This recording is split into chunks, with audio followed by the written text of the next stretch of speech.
Hello, everybody! Welcome to the Chromatic Dragon Saga, Session 4. So stoked for you all to be with us tonight. We are streaming at a little bit of a later time, just because, life, things happen. But we're going to have a fun time nonetheless. You will notice that we are down one player. The great, the amazing BB Merrill had to check out of tonight's session for personal reasons, but we wish her all the best. She's just a little under the weather, so hope you're feeling good, girl. And but we've got the rest of the crew here. We are good to go. Horde the Dragon Queen. So stoked to see what this next chapter brings us. No news off the top for me, other than, hey, to all those Dicecream patrons out there, you're effing amazing. Thank you all for joining the Dicecream Patreon so far. That community has just been slowly growing over the last couple weeks. We've got a few spots open still for our first one-shot that I'm going to be DMing through the Dicecream Patreon. So if you want to get in on that, you can go hit up the links in my bio. There's a Patreon link. So if you're in for some D&D DM'd by me, go check that out. I'd really appreciate it. But I don't think I have much else going on besides that. So I think, guys, we're just going to stretch the limbs, kind of crack the knuckles. My back. And we're just going to head right into this sucker for the latest edition of the Chromatic Dragon Saga. I am DM Dicecream Sandwich. Let's do this. Ba-dum-bum. Okay. So,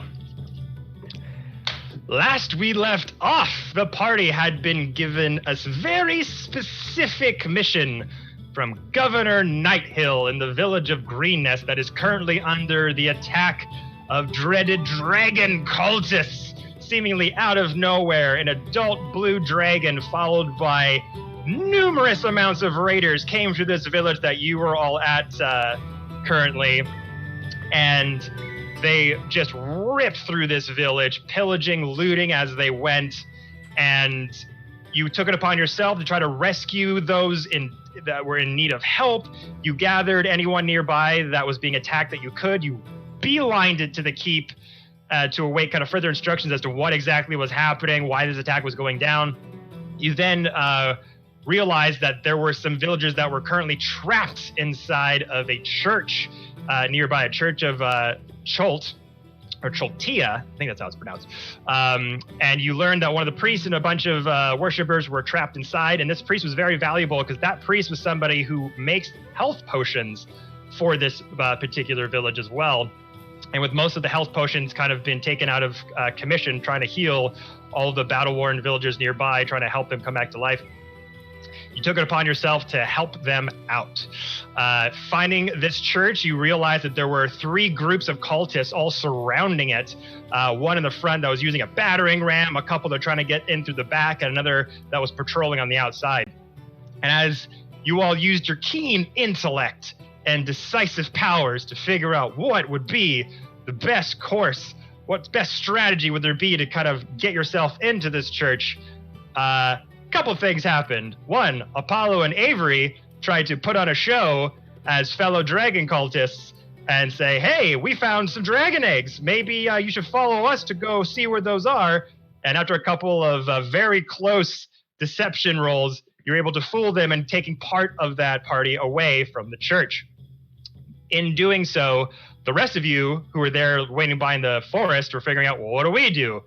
So the great Archeon took it upon himself to kind of follow suit as well, put on some disguised kits he had in his bag, dressed up as best he could as another fellow cultist, and stood right up to the seemingly sort of cultist general that was kind of calling the shots, and said, you're in the wrong place, fools. This isn't the church. The attack's supposed to be somewhere else. And unfortunately, with some very bad rolls, they found you out, and you were then whisked into this 2-part battle.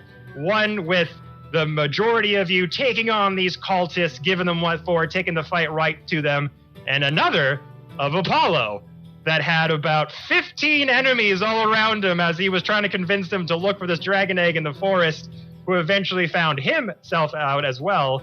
And there was a 2-pronged attack going from all sides, but you remained victorious. You stuck to your guns, slaughtering all those cultists, and Apollo really bringing the hurt to the cultists that were around him, being able to use his speed as Tabaxi to weave and get ahead of them, get out of the line of sight. Seemingly just hiding in the trees and just taking pot shots until there was barely any of them left. But with all the cultists now gone and dead, you were able to get inside the church and see that the priest Everly, with his little pet pseudo-dragon Martin, was holding a bunch of these villagers inside, barricading the windows and the doors so that no one could get inside. And this is, and then we ended last week's session with you, and you left one cultist alive, and as Arcturion was interrogating him, trying to ask him, why are you here? What are you doing? What is all this for? Through some high intimidation rolls, the cultist blurted out the entity that they are doing all this for by the name of Tiamat. And that is where we last left off. So, with all that down and out of the way, currently most of you are still inside this church, with the villagers inside all kind of gearing up and getting ready to move from this place. Arcturion and our druid friend, Amara, were outside questioning this fool. I believe you are still in the midst of doing so. He was on the ground. You hadn't killed him yet, as far as I remember. You, Arcturion, had just put down your axe right beside his head as an intimidation tactic. And that's when he blurted out the name Tiamat. So with all that in mind, gang, what would you like to do? Right, so this guy is dying, right? He's got his guts ripped out. He's... If I remember correctly, I think he died, though. I think you said with, like, his last breath, he blurted out that, and that was basically it. If I can remember correctly, I'm like 80%. Okay. If not, I'll roll with he's alive. Yeah, you were basically gutting him. I just couldn't remember at the last end of the session if he had just been like, and he's dead. I think he was pretty much on the way out. So yeah, we'll say that as you were kind of questioning him, he was holding his guts, and you guys had basically ripped him to shreds. You kept him just barely alive, and with his last passing breath said the words, Tiamat, and is passed out dead on the ground. Oops. But Oops. With that, you have the priest Everly inside the church with those long red robes. Gave you all a health potion for your trouble. They had a couple stores left, so you should all have one of those. But yeah, gang, you've done the second part of the mission. Got inside of the church, found them, killed the cultists. Now what do you do? We need to get them back to the keep. So we need to get... Sorry, go ahead. Yeah, everybody needs to come with us. We need to get back to safety immediately. There are still bad guys out there, and a dragon. Yeah. Yes, and if you recall, with your cultist fight, you killed almost everyone except for one that did escape your clutches, as Arlie was taking those last few pot shots as he was running away, just wasn't able to down them. But you did have your hunter's mark on them, Arlie, so if you wanted to try to pursue them, you would get some advantages on that. But it is night now. You still can hear kind of the noises of far-off looting, and the battle is still raging on. It's still a bit quieter as it was at the start, but there's still a lot of commotion around you, so it's up to you what you'd like to do.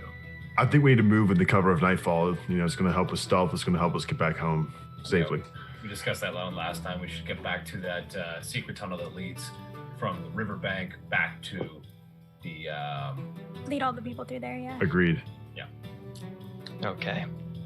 So, and with that, as you're all kind of, and from the sort of that back end of the church, you're starting to kind of direct people out of the church, be like, okay, we gotta go, everyone, single file, let's go. You're kind of getting everyone out. At this point, you start to see a shadowy figure kind of coming out of the bushes for the dead of night, and you're kind of, you'll put your hands in your blades, you're like, oh God, is this more? And then all of a sudden, this black-furred tabaxi kind of comes out of the bushes, completely breathless, like he's been running a 4K mile to get to you. And all of a sudden you see Apollo, all disheveled, twigs and branches and dirt all over him. And he just suddenly appears out of the night. You're good. You're good. You're good. Everything's good. Everything's Where good. I can see all the dead bodies. Yeah, there's a few on the front and around the back, and What? Things. Yeah. We could have used your help. I could have used yours. What happened, Apollo? Where the heck were you? He was a decoy. He lured them away so I could escape and get back to you guys. But now we need to keep running, Apollo. I know you're really tired, but I killed we gotta get going. And Apollo, you also notice one cultist just kind of like dead on the ground, like guts kind of open, holding them. There's just like a little pool of blood amassing underneath there. He's just dead out. Getting a little Amara. boo-boo. Yeah. Okay. That's fair enough. It's like Explains everything in one word. Is there? Can I just kind of take a lap around the church and just look at the bodies for anything? Yeah. I want to kind of see who they were. If I can find any, like. I know, like the higher end cultists. I know, like the ones who look like they're definitely cultists and not just kind of mercenaries. Yeah. So do a quick perception check for me.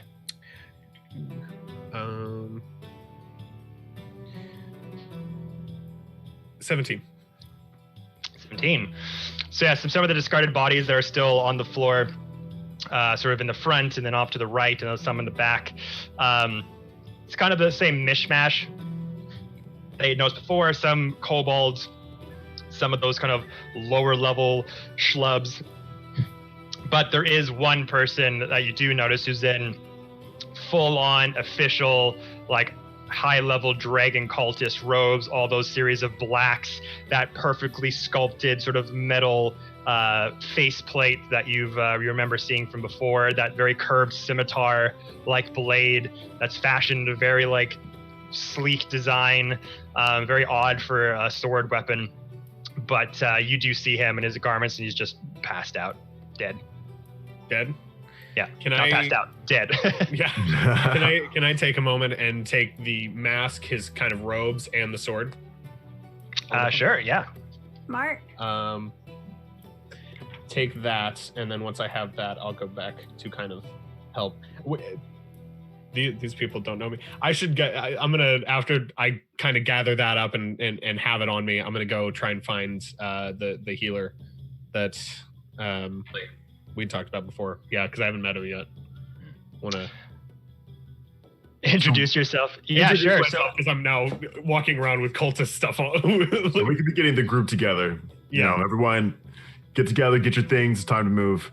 Everyone help. They're kind of like, as you arrived, he's like Avery is kind of helping to get everyone out, and Arlie, they're both kind of helping, you know, older men, women, children, just kind of come out to the backside, kind of get them all in a group, kind of looking around in the dead of night here, making sure there's no other cultists around, because you figure like there's like you're all aware that one escaped, so it's kind of on your mind like we gotta hurry up before someone comes back.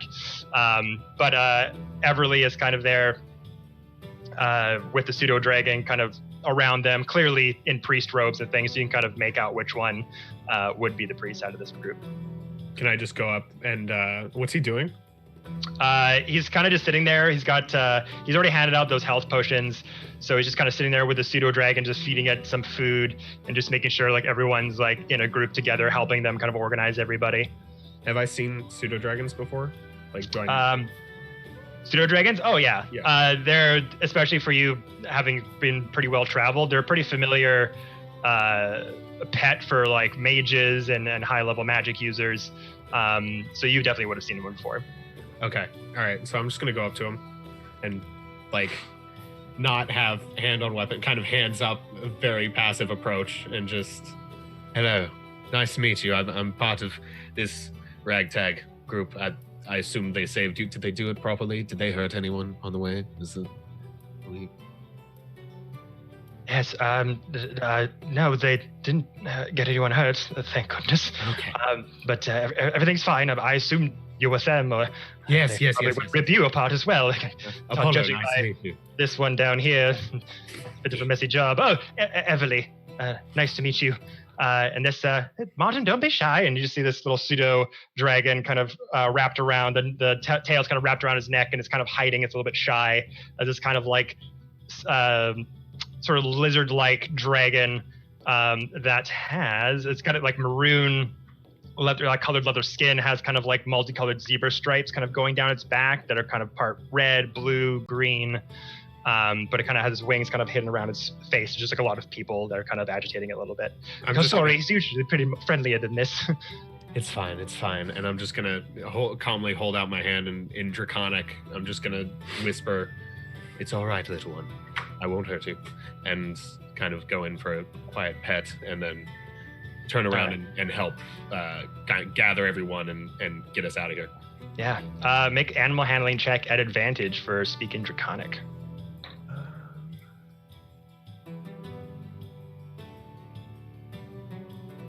That would be a 14.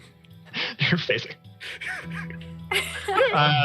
Low roll too. I was like, he's gonna get low roll. 14. So speaking Draconic, just be like, "It's okay, little one." You kind of put your hand out. The wings around the face kind of go like.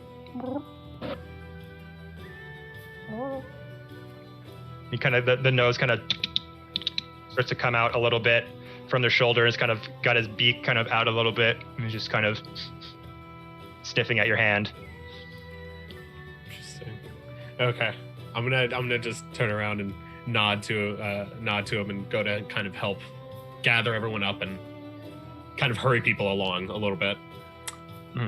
Like, kind of now, people. Yeah, like, Urgently and gotta quietly. go. We need to move. Can we quickly scavenge the area for the villagers to grab weapons, whatever shields, whatever? Can we scavenge? Pick up weapons on the way. Yeah. There's whatever weapons that these cultists had. None of them had any shields, but they all had like short swords, some had bows. You can quickly like run around and kind of grab them and give them to the villagers and be like, "Hey, here." And some of them kind of themselves. Yeah, and some of them are holding them like you're giving them like a dead cat, just like kind of looking at it like, okay. Like some are holding like just like go out to touch the blade first. You're like, no, handle. Like, oh, okay. They're just kind of befuddled, and this whole thing has been just a lot for them. But yeah, you go around, you find a couple short swords, some short bows, that kind of thing. You just kind of arm them as best you can. But they're all kind of just ready and raring to go. The priest is like, "I don't know how much longer it's going to be, but we've got to get out of here while the game's good, you know?" Yes, I'm gonna nod to Avery and kind of point to Everly, and then go kind of try and scout ahead of us and just make sure there's no one that's gonna see this giant group of people. Okay. So on the Roll20 map here, which we're still at where we left off before, you should see that you're all just behind that church still. So Apollo, with you there now, I won't bother putting up all the tokens of all the people just yet, just because it's just a lot of them. But if you wanted to go and kind of scout ahead, kind of go back the way that you were coming from, you're more than welcome to do so. Yes, I'm going to try and kind of do that about 50, 60 feet ahead of the group. Okay. So where on the map did you want to try to go? Should we go up, follow the road, or should we take the less traveled path?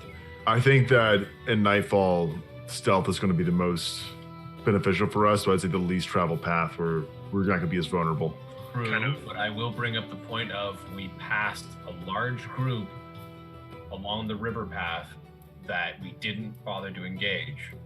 So coming back, are we going to run into them again? I led the group that was with me pretty far, and they should be far enough away that they won't be an issue. Okay. But, all right, then I say we just right. If Apollo led them away for as far as he's saying, then I think that we should be safe. Okay. Versus an unknown path, I would rather have a known variable than unknown. So I said we get through there.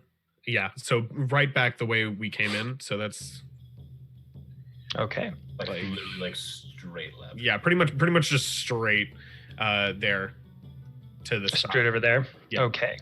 So I'll have you, first up, I'll have you roll stealth check, just because you're darting ahead first a little bit.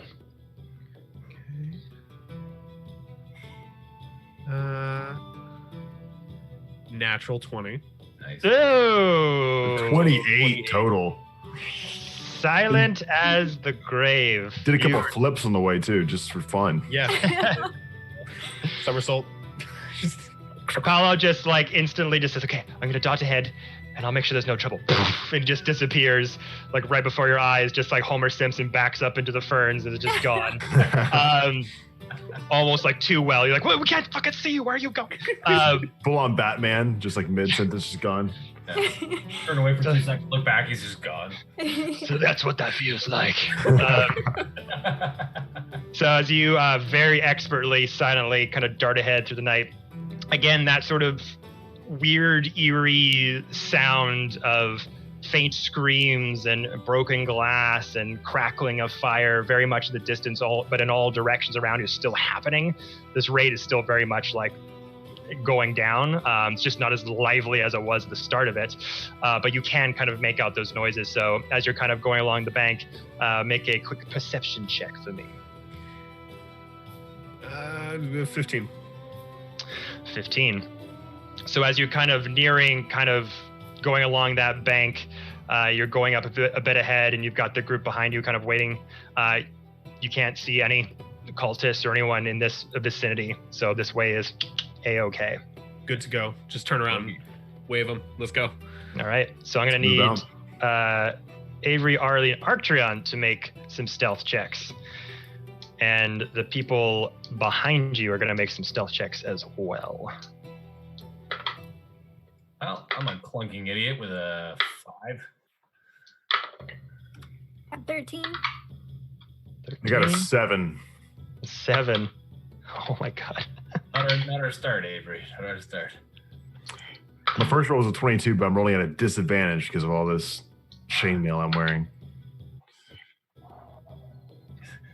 So as this sort of roving band of adventurers and villagers are kind of making their way, as they're coming closer to you, Apollo, they're kind of coming through those bushes in that forest area. And even you, being this kind of, you're not super far away, but you're not exactly close, but even you at this distance can hear the cling, cling, cling, cling, like some villagers kind of like clanging their swords against each other, and just like they're just not used to holding them very well.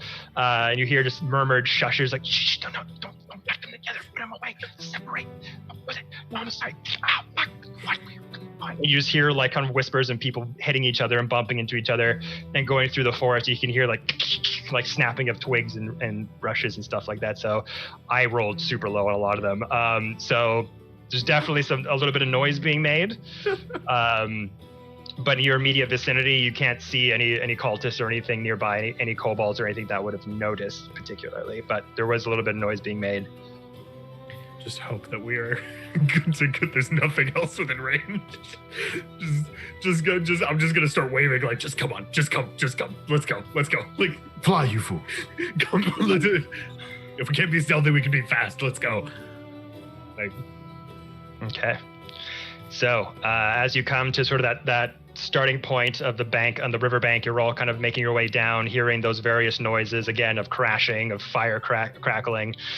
You've kind of made your way over to that riverbank area that was leading into the underground tunnel. I assume, Apollo, are you darting ahead again? Yeah. No, I'm gonna stay a distance ahead so I can kind of scout as we walk. Yeah. Okay. So make another stealth check. 27.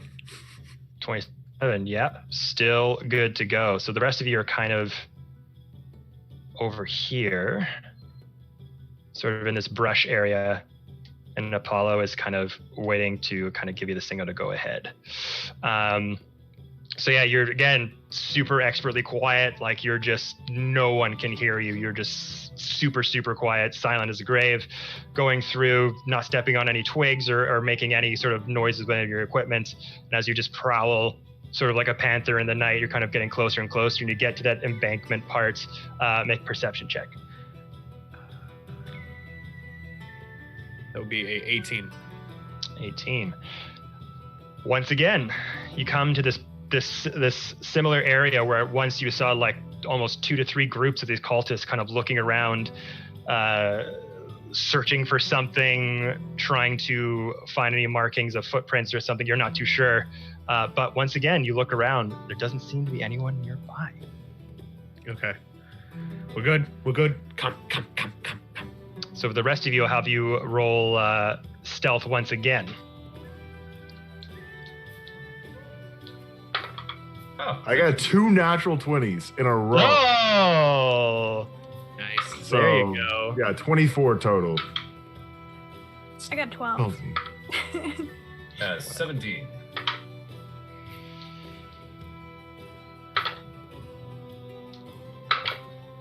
Okay, that was I have much an better. advantage on stealth, but I keep rolling so poorly.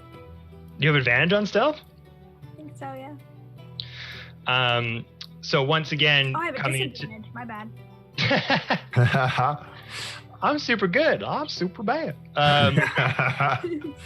So as you go through that embankment area again, it's odd, especially that first kind of after everyone kind of corrected everybody, being like, "No, just like be quiet. Like put the weapons over here." This path was much quieter than the last one. Even you, Apollo, as they kind of approach up to you, like you kind of looking around, you don't even notice them kind of coming in your vicinity. So you're like, okay, that's much better. And you're kind of like, okay, this will be fine.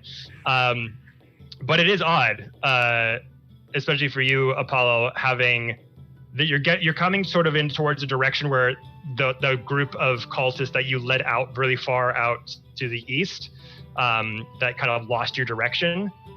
Your brain kind of goes for a minute. You're like, wait, wouldn't they be around here? Why aren't they here? Yeah. How far back are they? They're coming right up to your vicinity as you were like giving them the signal to come closer. Can I just like turn? You guys continue on. I have to check something, and I'm going to just sprint to the last place I saw the cultists, and I'm gonna go ahead and go there while they go to the keep, because okay, kind of pass a little bit. Yeah. So for the rest of you, did you want to try to beeline it for the tunnel? You can kind of see it. It's dark, obviously. It's a little bit hard to make it out, but from this familiar trail. That night sight or whatever it's called. So dark. Yeah, dark vision. Dark vision, So through this night, you can kind of see this kind of dull gray imprint of that tunnel kind of off in the distance, kind of hidden by that riverbank and some nearby bushes. So it's in your vicinity. And again, you're looking around, you don't really see any enemies at all, but it looks like there's a clear path ahead if you guys want to go up there. And Apollo saying like, I'm going to check something. I'll be right back. Straight towards. All right. Yeah, so just be careful approaching because they could be in the tunnel somehow. I don't know how, but they might be. Okay. So making your way towards the tunnel there, Apollo, you kind of bank over to the left and kind of go sort of southward down to where there was that patch of like, you remember seeing some houses with some chimney stacks and things like that. And as you go down to approach it, you're looking around, again, eerily quiet. Make a... what is it? Nature check really quick. All of us, or? Just Apollo. Okay. 18. So you look down at the ground as you're trying to find any kind of signs of tracks or footprints or anything to kind of give you a sign of like where they might have gone. Because you can see kind of clearly around this area that there was definitely some search movement going on. There's some familiar trackings of people doing like perimeter searches and things like that. As you look down the tracks, they all kind of shift around. They kind of are all active in this area in various paths. And then all of a sudden they just start to take off in that northwestern region. Okay. And there is there, can I still see or hear a dragon overhead? Or there's still like those screams and like, or has the entire like town fallen kind of quiet? It's fallen kind of eerily quiet. Again, like You can hear far off the distance, like clear. There's like a few screams every now and again. A window crashes every so often. You still hear those sort of crackling of houses and shops on fire and things like that. But it's almost like that calm before the storm kind of feeling. Like it's calm, but it shouldn't be this calm. You're just not like, it makes you feel uneasy. Where's the dragon? Looking around, roll perception.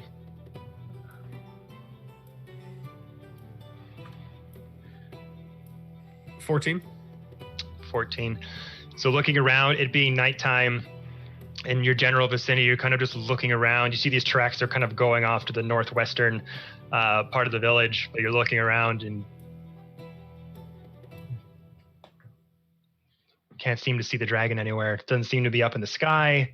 You're not hearing any notable like roars or like flapping of wings or dragon breath fire coming out of anywhere. It just doesn't seem to be around. Okay. All right. I'm going to head back to the group. Just feeling it. So as you kind of get to that sort of familiar sort of tunnel gate, as Apollo ran off to kind of check up on where these other cultists might have gone off to, that door is still kind of open from when you opened it last time, because I don't believe you locked it behind you or anything. So as you come in, still that old rusted gate. Kind of looking down that dark tunnel ahead. And Avery, with your dark vision, you're kind of looking straight down. You see a couple of rats that kind of on the tunnel floor. They kind of scatter past your feet, like, oh Jesus! But you look ahead. Doesn't seem to be anything in the pathway towards you and the ladder up. Great. Let's move on then. Before we move on, can I check the ground or investigate the ground for footprints besides our own, like looking for kobold tracks and stuff like that? Yeah, looking for tracks. You're gonna make a nature check. So that's to determine how well you are, like seeing sort of tracks in the ground. 20. Hey, awesome, man. So kind of trying to go off of what Apollo's instincts were. You're not quite sure why he's doing it necessarily, but you're like, well, if he's doing this must be important. You're like, just hold on, guys. I'm just gonna check something, and you kind of do a little bit of a semicircle around the immediate area, and you can kind of see like where your footprints were coming out of this prison. Where seems like a mud tracks are kind of coming down this path, kind of going to the high grass and heading off into that forest. And you kind of looking around to see if there's any other familiar tracks, any boot marks, any kobold footprints, anything of that ilk. But in your immediate vicinity, you kind of doing those semicircles, going further and further out, and you don't really seem to see any, because the door itself is kind of hidden away behind brush and tree and things like that, so it's not very out in the open. And you kind of go over to the area where you had seen some cultists before, kind of across the ravine. You kind of just hop over to it, jumping through some rocks, and you're kind of looking around, and you can see that there's some footprints around that area of where they were, and it kind of sees them kind of patrolling and circling around a little bit, like going in and out, and then they kind of go further out away from the door. Okay. But you don't seem to see any tracks kind of coming into the tunnel here. Radio. Okay. Into the tunnel, everybody. Let's do it. Okay. So going into that tunnel, you've got the priest, and you've got about 12 or so of these villagers that were kind of housed inside. Are you guys going to kind of lead them in ahead of you, or do you want them to kind of go in and make sure everyone gets inside? Yeah, I would say 2 in front, 2 behind, or, you know. Sure. Mm-hmm. I'm like really sticking close to Everly because I'm just like enthralled with this pseudo dragon, and that's like, you know, I care about everybody, but particularly these dragon. Yeah, so at this whole time, as you guys have been like trying to quietly like traverse through this very dangerous situation, Arlie, you're kind of like with your centaur legs kind of coming up, taking the rear kind of behind Everly as your head kind of gets just really close to a pseudo dragon. You're just super intrigued, and every so often just kind of looks behind you as your head's like right here, just like look at the dragon. He's like, darting ahead of you a little bit as you're just like super focused on it. But eventually the dragon, the pseudo dragon, like kind of sees you behind him, and that kind of thing where like its head is here and its tail is kind of wrapped here. Every so often it's just behind his shoulder, just kind of staring at you, curious about your interest. But eventually you do sort of make it into that tunnel and go up the ladder. And going up the ladder, that trap door is kind of shut at the moment. So whoever's in the front of the line has to make a strength check to kind of toss it open. Well, I might as well roll for I'll strength. say Archeon, that's you. Yeah. We'll just say he was in front there. I'm so sorry. Where's my strength? There it is. I keep pressing the wrong button. Sorry. Hold on. Oh my goodness. Size 6. I'll help. Okay. Archeon, as your big, huge Leonin body is kind of coming up the ladders there, just kind of like, and you kind of pull them. You feel some pain underneath your arm from all those many stab wounds that when you were covered with kobolds all over you. So it's just like your arm's just kind of a bit more hurt than it's used to. As Avery kind of comes up behind you, is like, "Sorry, bud, I got you." And the both of you kind of do another lift. So roll again there.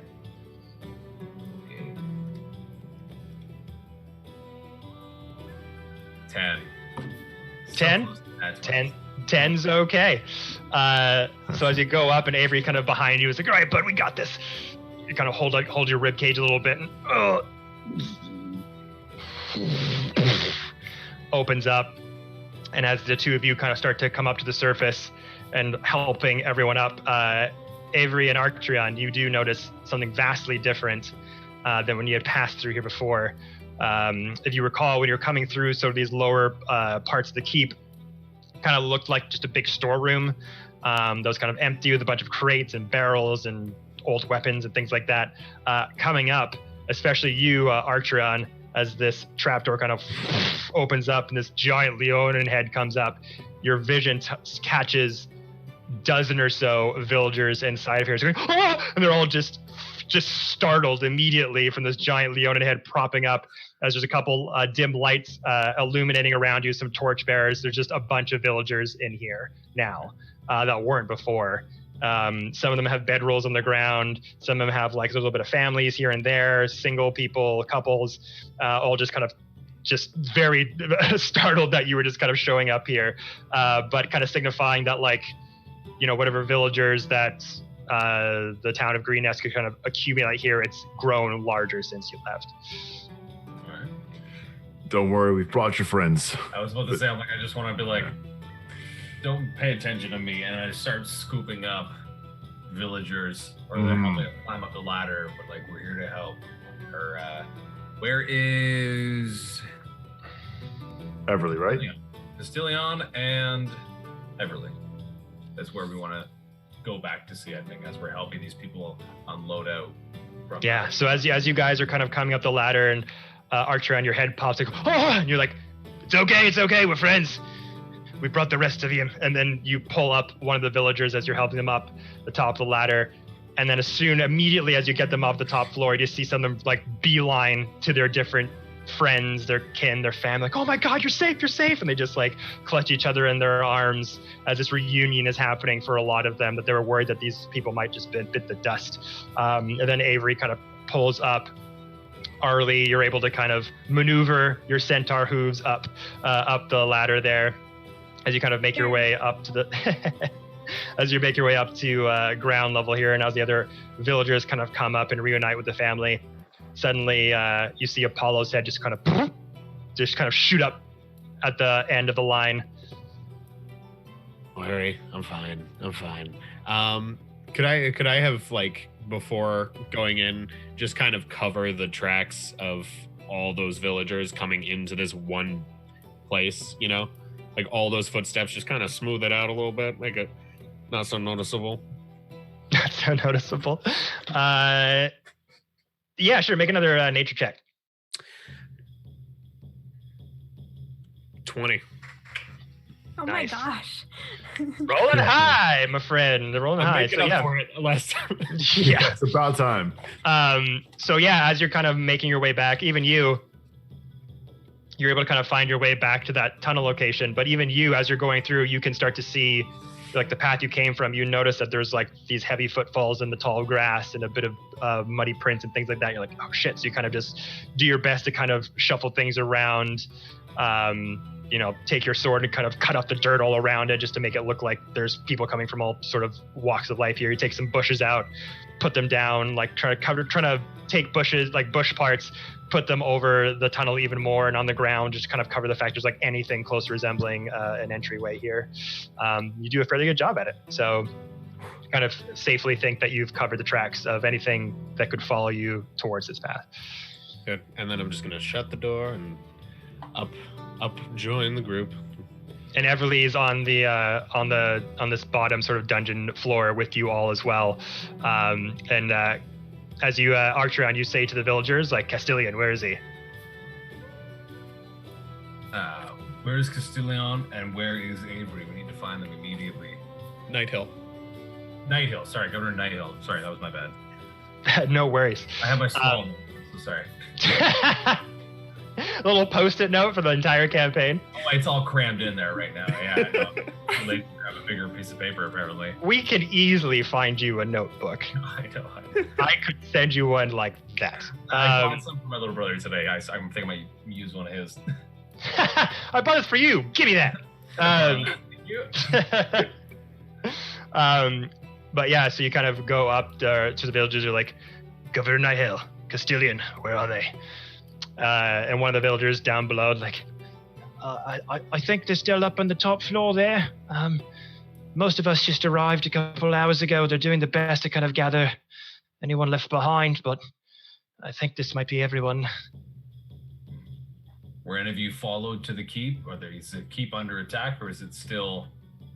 I don't think so, sir. I don't think there's anyone followed us. Some of the remaining gods of the keep came and collected us, but I'm not sure how much more they're able to get. There hasn't been an attack on the keep, I don't think. And you see this person is just kind of out of the loop, isn't really sure what's going on, kind of deal. And other villagers are like, nope, we haven't heard any screams lately. Is that good? Pat him on the shoulder and just like, thank you. And then I look back to Apollo and my crew here and just be like, let's get upstairs and let's find Castilian and again, I didn't write it down. Night Hill. Night Hill. Yes. Sorry. It's all good. As we're walking through, can I just keep a head count on? I want to look for, just start counting all the villagers. Yeah. So now with this sort of newly reunited group down here, there's probably a good like 25 villagers down here now, all trying to like make as best of a comfortable situation as they can. There's a bunch of bedrolls kind of on the floor. Some have picked like a corner here and there, but there's like a fairly good group of them down here now. So you would kind of take a head count, it's roughly like 24, 25 of them down here. Okay. And then as we continue through, I'm just going to follow behind the group and continue to keep count of every villager I see. Mm-hmm. Just kind of trying to keep a mental note of if they're all here or if there's some still in the village. Yeah. Really quickly, I'm going to grab a very large, heavy crate and I'm going to put it on top of that door that we just came out of. Okay. I don't know if I need to roll for that, but I'm just going to say it now. I'm going to put something really heavy on top of that, push it over, like something like even I struggle to push on top of it. Yeah. Well, there's a lot of heavy things down here. It's kind of a hodgepodge of, supply crates, broken weapons, food supplies, things like that. So go roll a strength check for me as you kind of go to find like the heaviest crate there is for whatever could be inside. You're not too sure, but you just find the heaviest one. 12. So yeah, you go over, you find this crate, kind of moving some around, kind of pushing one around. You're like, that's too light. No. Then you find this huge barrel, and you just kind of pick it up and go, perfect. Just very like a big thud goes down on the top of that trap door. And the trap door is already kind of heavy already, as even you had trouble kind of lifting it up, but you feel pretty confident putting this giant heavy barrel on top of this thing. You're like, that should do the job. Perfect. All right. So going up to the main hall, I guess. Yes, sir. All right. So making your way up, kind of that spiral staircase that you remember that Cuillin kind of took you down to find your way down here. As you're kind of leaving, kind of this now very kind of audible murmurs and discussions kind of going down in this lower half as you're getting up the spiral staircase, and even more louder and more audible murmurs of discussions and voices are becoming more and more apparent, almost like, you know, you're going up to this high school dance and you're in the basement, and as you're going up the stairs, you just hear sort of the murmurs of people getting louder and louder and louder. And as you go up, you open the door to the top main hall.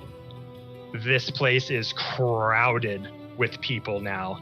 Before, as you remember, when you were in kind of the main hall, they were just sort of gathering the efforts of trying to get anyone they could right at the start. There was a few people in here. Maybe it was like a third full at the time. Various families and members trying to pick spots in the ground and corners just to kind of like bide their time. But now coming in here, it is full. It is super, super packed. And kind of going around, you're trying to find Nighthill and Cuillin. It's a bit hard because there's so many people now in this very crowded main hall. If you want, you can all roll perception checks to try to see if you can spot him in the crowd there. Not me. 0. I got 23. 23. 18. So for Archeon and Apollo, the sudden appearance of just all these people all of a sudden in this new space, you're like, holy shit, where the didn't know there were so many people here in Green Nest. And it's just like a little bit disorienting at first with all the new voices and all the new people. Arlie and Avery, though, as you just kind of like looking through the crowd, trying to not let any of the new people or new voices kind of distract you, kind of looking around for Night Hall. And then you can kind of see just the tail end of his back as he's leaving down the front steps and going out the front gates. Not the front gates, but like the front door of the keep that leads to that front courtyard that you're familiar with. Let's do it, Avery. That's all you. With me? All right. So, yeah, I see him. I see Night Hall. He's there. Let's go talk to him. We've got his people. Cats don't like the crowds. And it's kind of a sad scene. Like, there's a lot of people like, they're distraught, they're tired, they're hungry. A lot of people just like, you see some of the keep's help just trying to hand out like pieces of bread and rations and casks of water, whatever they can do to try to like keep their spirits up a little bit. But as Avery's like, I got him, he's over there, he's just about to leave. And you see him kind of going down those steps out to the front courtyard. Just gonna change the map here on roll 20 to our front courtyard map. Am I still where I could see Everly? Yeah, so as you're all coming up the stairs, he came up with you. Okay. To try to find Nighthill as well, as he's kind of the keep's like main potion maker. And you were also tasked to kind of like find him and bring him to him. So as you're going up the stairs, he's kind of following you up there. Okay. I just wanted to make sure because I'm like very motivated to keep him in my sight at all times right now. Yeah. So as you sort of see Nighthill and kind of beeline for him, Everly's kind of behind you, you make your way out to the front courtyard of the keep. I've got the map on roll 20 here. It's kind of in the top left-hand corner. And as you enter the courtyard, you can see that even the courtyard now is filled with villagers too. Almost like an overflow has happened because there was just so many that they could keep in the bottom, the dungeon level and the main hall level. So some have just kind of like spilled out into the courtyard here. So you're still hearing a lot of that sea of murmured voices, people having like 100 discussions all around you, various levels and things like that. But as Nighthill's kind of making his way down, Cuillin's kind of beside him. And as you get closer to that front courtyard, you hear a very familiar voice shouting at Nighthill. And as you kind of open those doors, you see Sidon Gray in that makeshift sling with his arm outside as Nighthill's kind of walking towards Castilian. And he's like, all right, I've had quite enough. I need to get home. How much longer are we going to be in this place? I don't want to be here anymore. It's very, very late. Can't we just leave? Just get a chariot ready and go. And then Nighthill's coming up to him and just one punches him straight in the face and puts him on his ass. He's like, listen here. I know we go way back, but I've had quite enough of you, okay? I'm tired of you bickering. My town is on fire. You will direct me as Governor Nighthill, but so be it. I'll have you executed myself. Do you hear me? And then Sidon Gray's just like...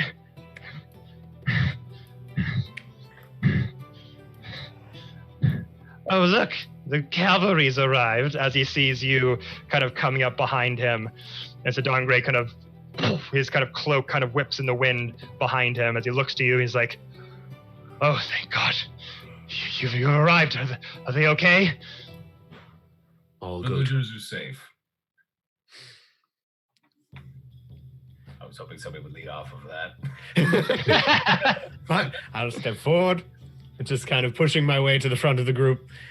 And Sidon's still on the floor, right? Yeah, he just kind of got put on his ass. He's got like a little shiner starting to come about. I want to kind of get up to Nighthill and like have an arm around his shoulder, but turn our backs to Sidon so he can't. It's kind of away from him, and just kind of whisper in his ear. I would have done it, but I'm currently employed by him. But thank you for that. Kind of smirks and smiles. He's like, don't mention it.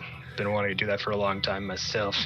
Oh. I've been wanting to do it for a long time, and I've only known him for a week. He kind of like he's kind of nursing his hand from that straight shot to his cheekbone. He's like, Evely, my friend, are you harmed? And he kind of comes to the front in front of you, gives Nighthill kind of like a very friendly hug. It's all right, my friend. You're safe now. He's like, I know, but my followers, your friends here did quite a number on the cultists, I must say. These are some talented workers you must have. Where did you find these people? Apparently they were employed by him. They came here only the other day. Well, bless you, bless the Maker, bless all the gods that they arrived. This one, I'm not gonna lie, this one kind of scares me a bit as Meryl's just beside you all with the hands up, with the elongated fingernails, just being like, I don't know how to retract these things. Still like dried, crusted blood kind of on the fingers from gutting that one cultist. I'm just going to kind of look at Everly. I'm going to look at Everly, look at Nighthill. We'll look at the little dragon thing and just kind of try and call it over to my shoulder a little bit. Just kind of like steal his pet. Just like, oh, look at shoulder. There. You want to try to attract the pseudo dragon over to you? How are you going to do this? Just like, nice to see you again in Draconic, and then just kind of point at my shoulder, like, but put my shoulder like right next to his, so it's easy, you know. Okay, so just doing that. Yeah. Come here. Make a animal handling check. My cat twitched when I did that. 9. So unfortunately, as Nighthill and Everly are kind of having this conversation, the pseudo dragon's kind of like on his back, and it looks like it's just kind of like curled up a little bit on his shoulder. It looks like it's about to like almost drift off to sleep, and you're like, hey. Huh? And just kind of puts his wings across his head and kind of just curls up a little bit more on the shoulder as it's very, very tired. I see this and I come over and I'm like, Apollo, leave him alone, he's sleeping. And then I try to do the same thing.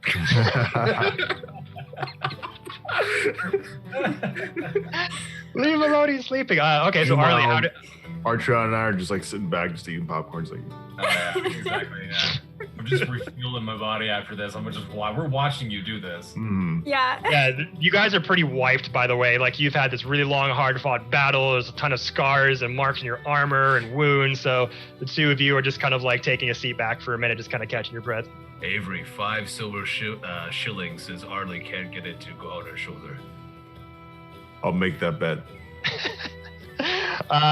Arlie, how do you want to try to like get the pseudo dragon's attention?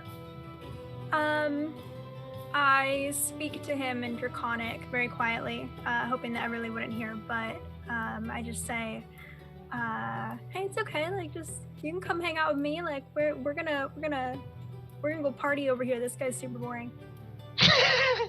Party. We're gonna go party over here. Arlen's gonna party. You speak Draconic as well, Arlie? Yeah. Okay. So the dragon's kind of a bit tired and put out, and it's got his wings over its head. You're like, hey, bud. Hey, okay. We're gonna hang out over here for a while.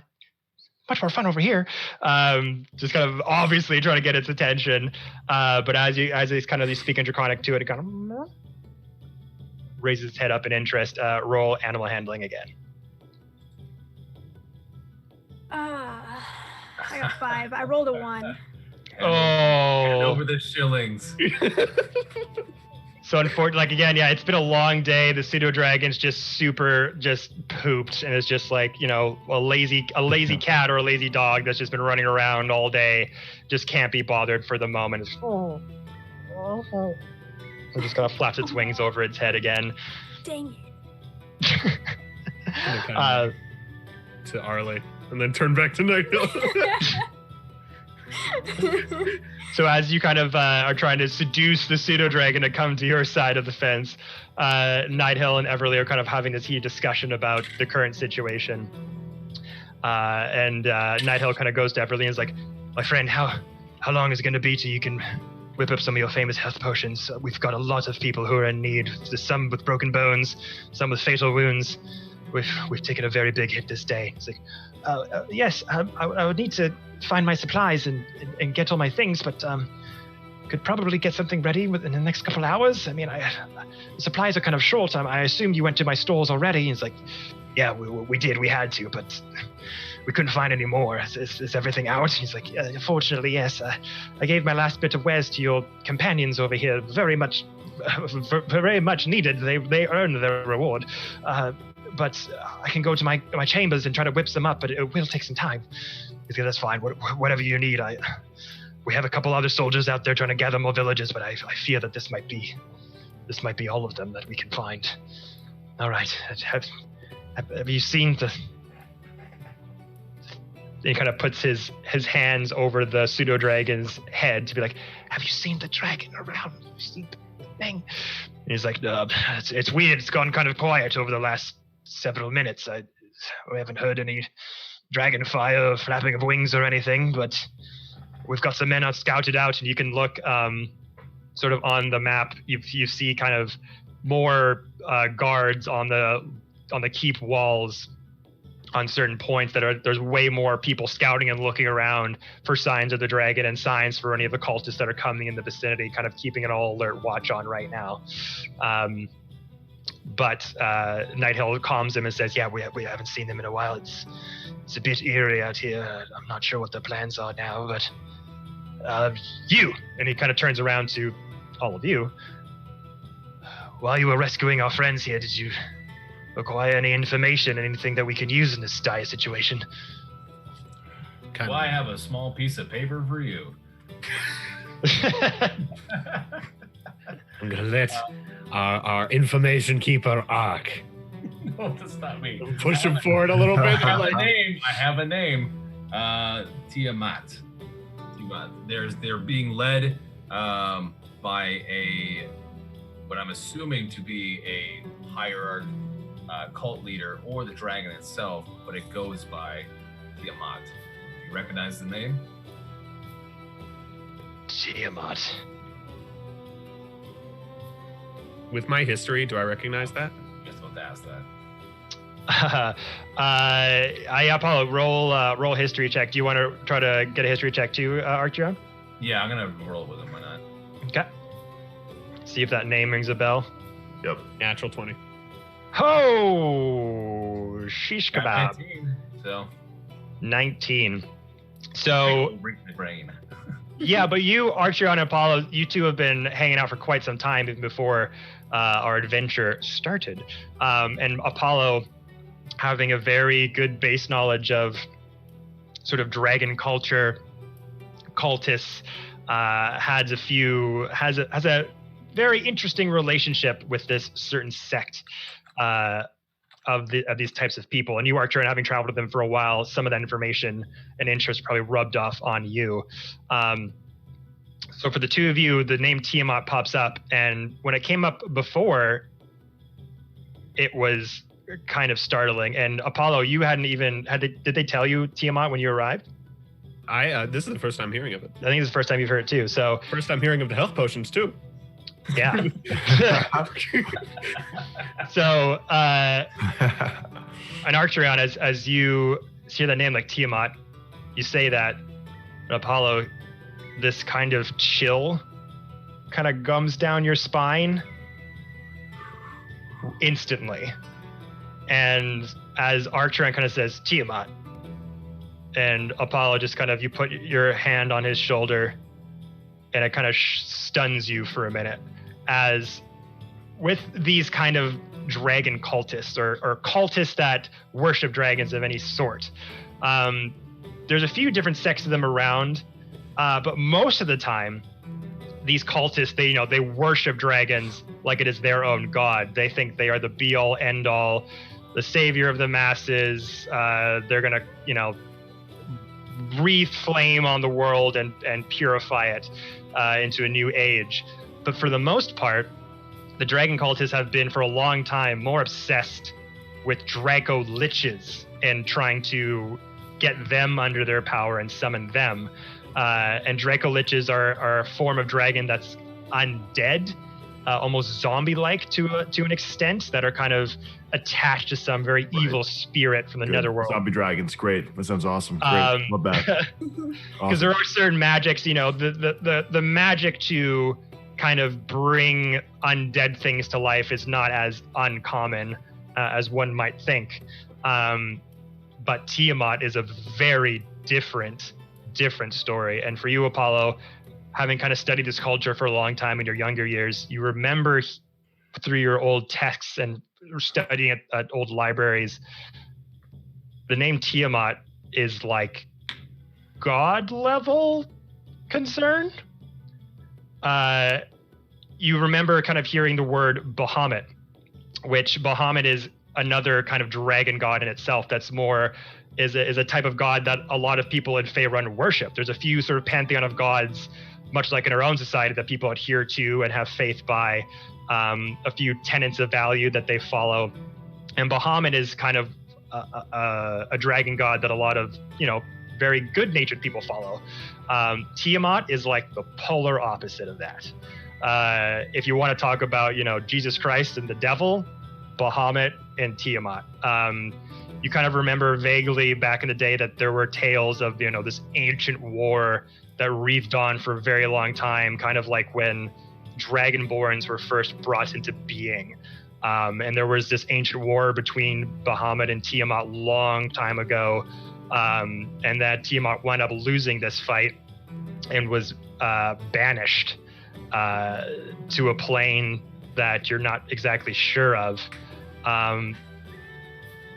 It's kind of one of those stories that you remember kind of reading up on, but it's like, it's like in our time, if you're like, you're reading up on the Greek gods and like Zeus and Hercules and things like that. You're like, oh, those are cool, fun stories. They're from so long ago. And now there's a possibility that these cultists are like trying to raise Zeus.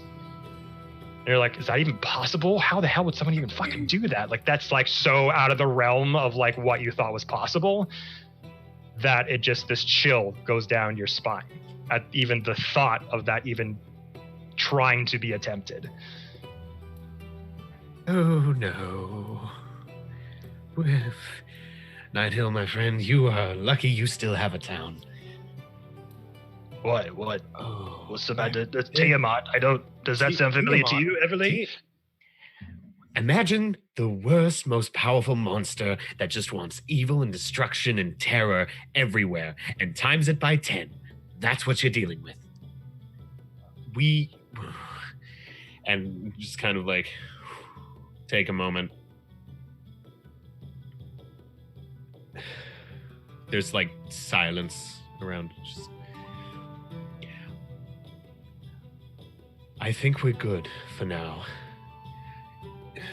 this town would be gone if they had more, but everything's kind of clicking now, and I'm a little bit unsettled. I'm just gonna start pacing. Wait, was it? Wait, is that the dragon No. That's inconsequential.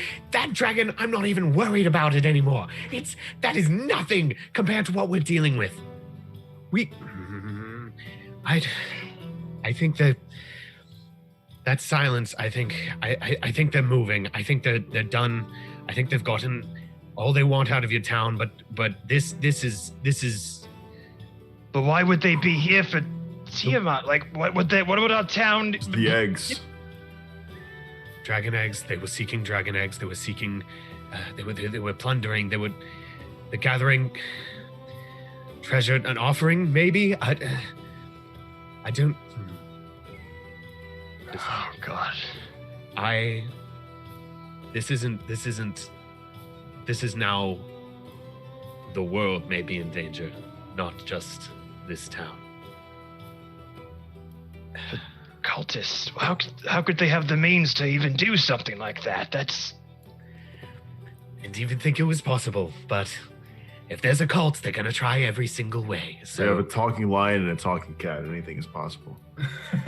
A little bit racist, but I get it. I get the point.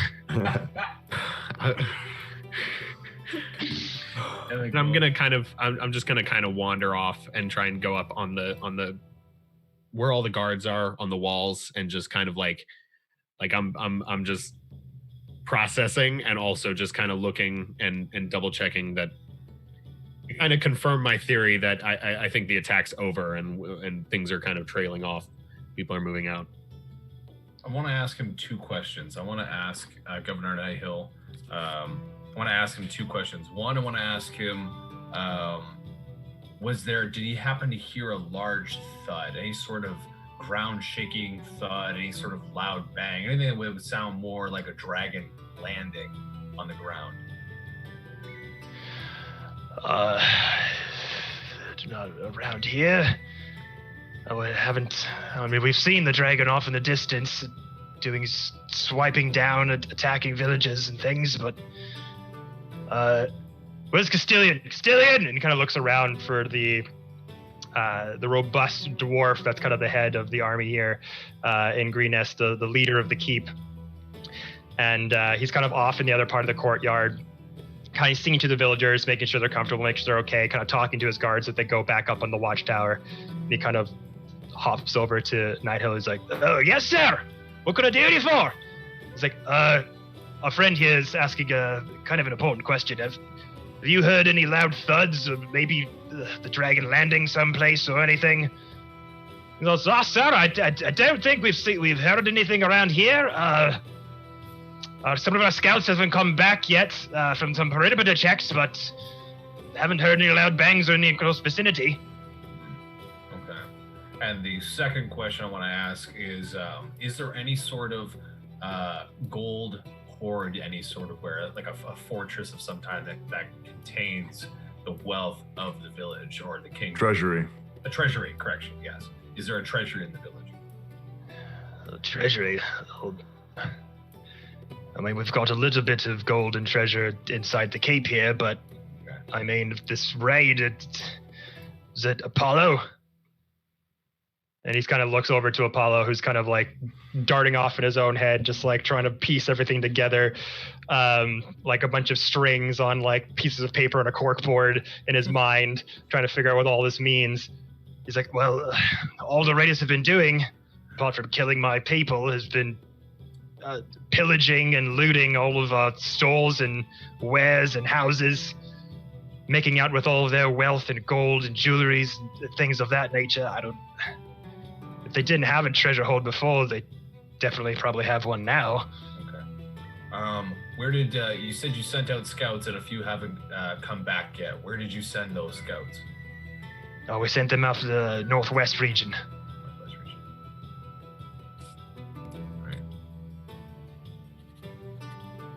That's all I need to know.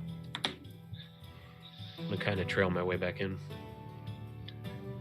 Just kind of come up behind Nighthill. I believe that the attack's ending. While I don't know about our safety in the future, I do believe, for now, I think for now we're safe. You might want to invest in some more defenses for this town, but I do believe they are the cult. Whatever they probably have a camp somewhere nearby to hoard all of these things they've stolen.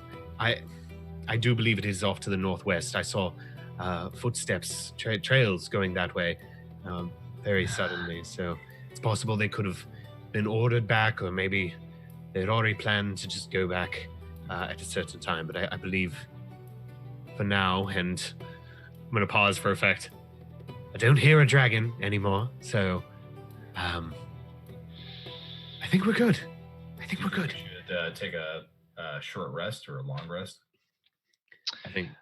Yeah, so after that, kind of having that conversation with Nighthill, Everly is just kind of taking a sit down kind of nearby on those front keep steps with his pseudo-dragon, just kind of catching his breath after all that craziness. The Nighthill looks to you and says, well, best bet now is, I think, just to keep everyone safe and wait out this storm. We've gathered everyone we could. We still have a few stragglers left out there, but I think all we can do now is just stay here within these walls, ride this thing out, and hopefully this will be behind us very soon. But I don't think they have the means to raise a god. That sounds... maybe I can make some calls, send some messages out to the Lord's Alliance and see what they have to say. But I go talk to some of my gods and see what our next move's going to be. Try to make yourself at home. There's not much of room left, but just pick a spot, and if we need anything more, we'll call upon you. And Sidon Gray is just kind of off, has kind of made his way off into the corner by himself near some like supply crates, just kind of nursing an arm, and like a shiner starting to welt on his cheek as he's got kind of like a tankard of water, just kind of sipping it, and he's just kind of looking just kind of miserable in the corner, just kind of shivering and cold. But as Nighthill says that, he's like, Everly, let's make some of those potions, eh? Get up to work, do your job. And he kind of, Everly's kind of, okay. And he kind of looks over to Martin, his pseudo-dragon. He's like, I don't think I can take him inside right now. He's just tuck it out. I don't want him to wake up or be disturbed. He's going to be just up all night if we go inside with all those reaming voices and everything. Hello. I would happily babysit for you if you don't mind. Are you sure? I will protect him with my life. I know it's really soon, but I would die for Martin.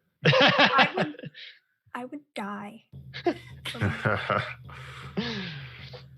And you see Everly is kind of like wrestling with the decision to kind of give his pet over to someone he just met. He's like, well, you did save our lives. Be here without you. All right. You can be a bit cranky sometimes, but just be careful. And he kind of unfurls the tail around his neck, kind of carefully puts him in his arms. He's like, all right, Martin, this nice centaur fawn lady is going to take care of you for a little bit, all right? And the pseudo-dragon is kind of like, and just kind of murmuring in its sleep as it's still half asleep. It's kind of curled up with its arms, its wings kind of flapped over, its tail is now kind of curled up into its body in this kind of cradled position. He's like, there you go. And kind of hands them off over to you, Arlie. Okay. Make a animal handling check really quick.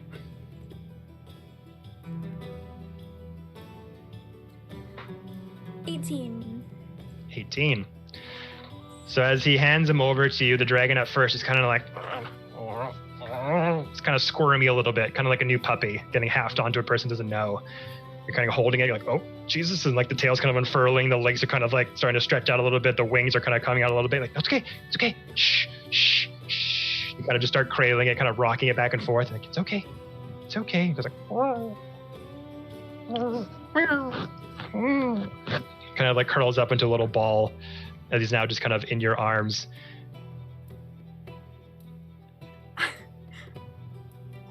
I'm just gonna hold it and Apollo is just crushed. Just I'm just like, hey, told you. Hand you back your 5 silver shillings. As Nighthill kind of takes off with Everly back into the keep to get some very important potion making done, the 5 of you with Meryl, kind of outside here in this front courtyard.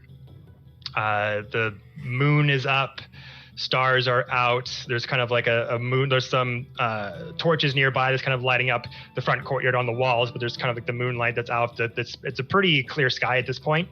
So the moonlight's kind of shining down on all of you. Various villagers and things are kind of huddled together.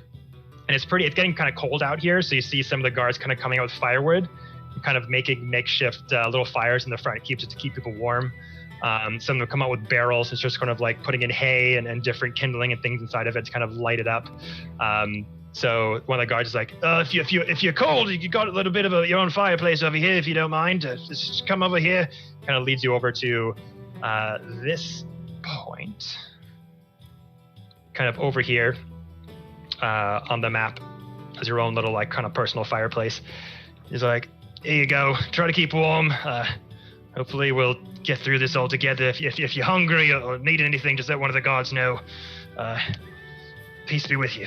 And he just kind of leaves you all to your own devices as you're kind of out here in the night, just kind of waiting to see what happens next. Well, we did it. I don't know what to do. This is a big issue. Tiamat is like a world-ending prophecy. I don't know what they're planning. Why would they be here? What do they need from here? Dragons love treasure. The best I can estimate, they're trying to please their god or have some sort of sacrifice. I don't know how they're going to bring Tiamat back to this realm, but if they wouldn't be doing all this if they didn't have an idea. Can I roll a history check to see? Because they said they wanted to raise like Dracolich, right? Is that what they're called? Yeah, so the Draco Liches is kind of like what their usual modus operandi is. That's like kind of like what cultists kind of dragon cultists usually do. So doing something this ambitious is like really out of character. Okay, so I want to do a history check to see what they would need specifically to raise one of those dragons and see if it's something that we can ask if they have it in the village and that's why they're here. So you want to make history check to determine why they're kind of in this area? Yeah, no, I like a history check on the Dracolich to see, like, I know what they need stuff to like raise the dragon. So I'm wondering if I know what those things are, I can. Right. Okay. Yeah. Yeah. Roll history. And I'm incredibly 15. Okay. So, as far as things that are needed to kind of raise Draco Liches, it's kind of a ritual spell. Okay. And depending on kind of the materials and tools and the magic users you're employing to kind of do the ritual, it can be a number of different things. It's not exactly like A plus B equals C most of the time.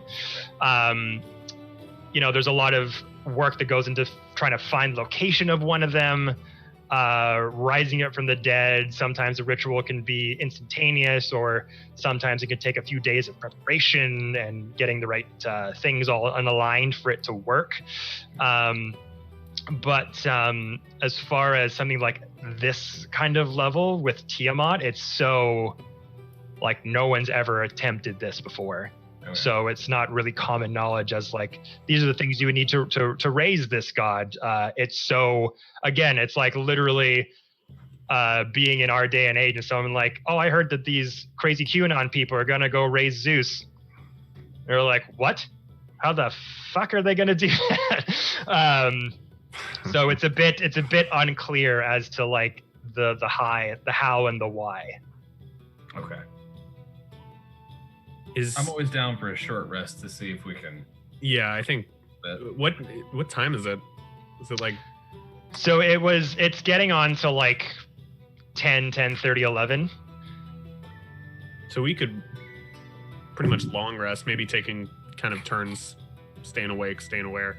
But if we just kind of, I think out here, any attacks will create enough noise to wake us up. So right, they have guards that will be taking shifts and stuff, I would assume, up on the wall. I think kind of long rest till morning. It seems to be winding down.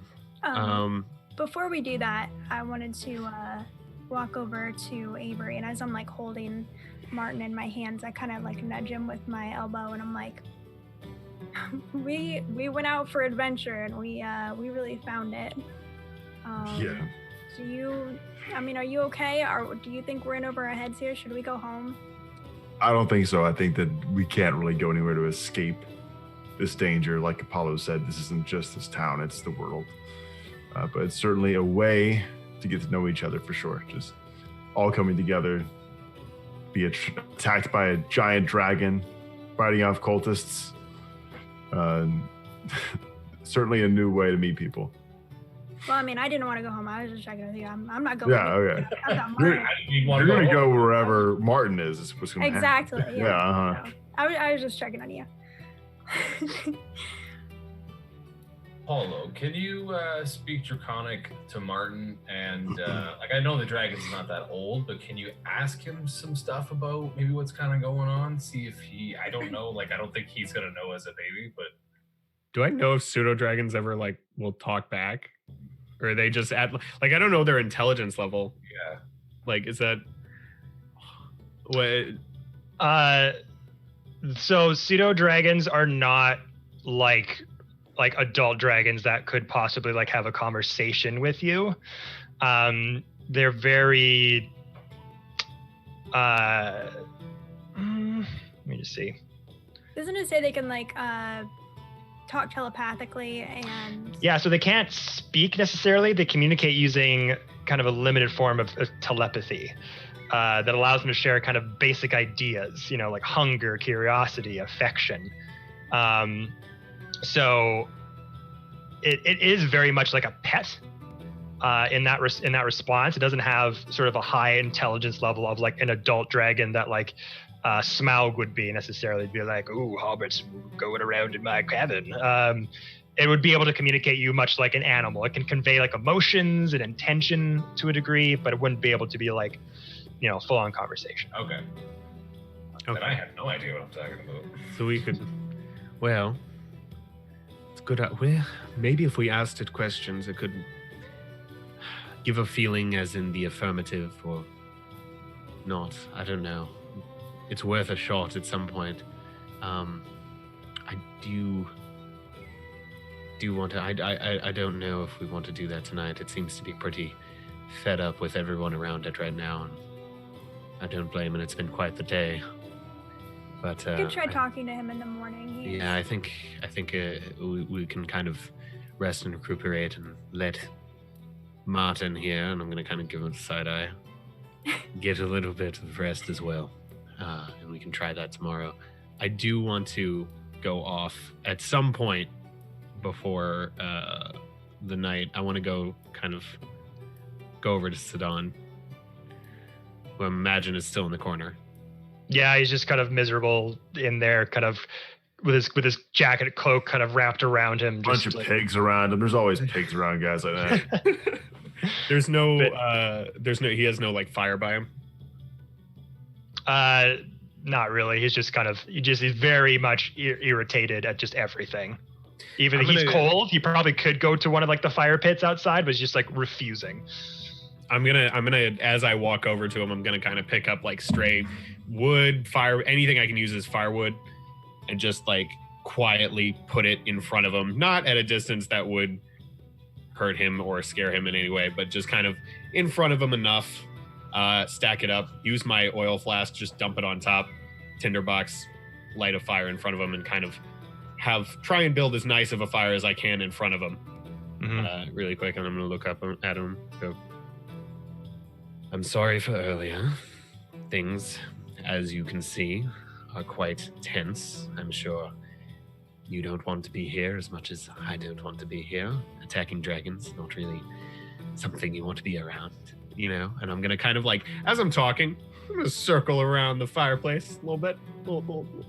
Just kind of come up on the side that he got punched, because I'm assuming he's got kind of a shiner going on. Yeah, he's got a bit of a shiner like right there in his cheekbone.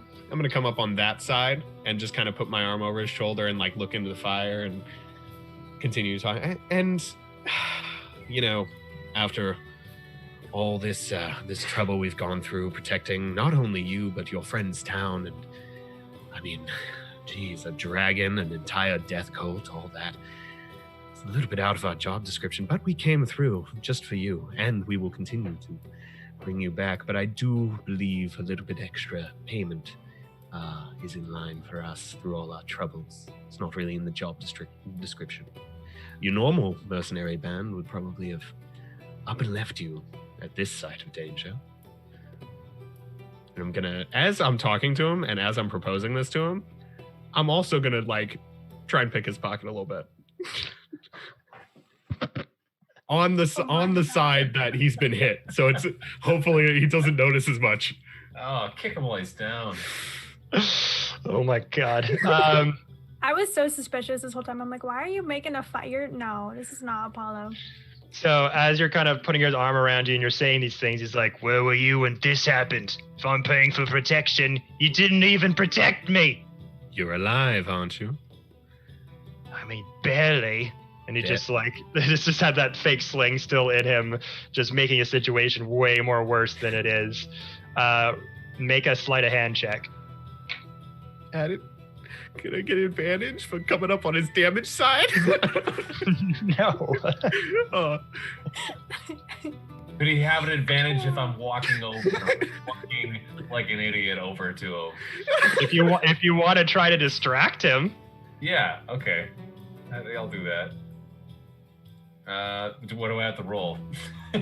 So, not so much a roll as it would be kind of... Okay.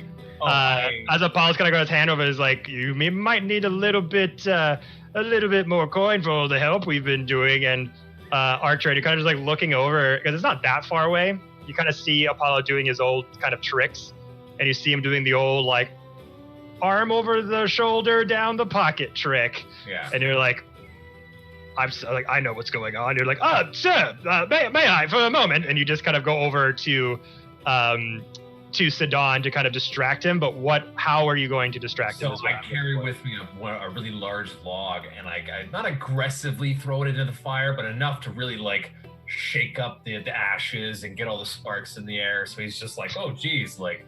So as Arlie and Avery are kind of around your fire pit, you kind of go to like, excuse me one moment, and you go over to Apollo. You just kind of pick up a log and.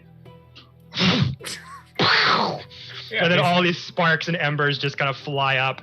And he's like, oh, God, what are you doing, you brute? What are you doing? So, Apollo, you'll get advantage. Aha. Don't blow it. How about that? 11. No. Wasted.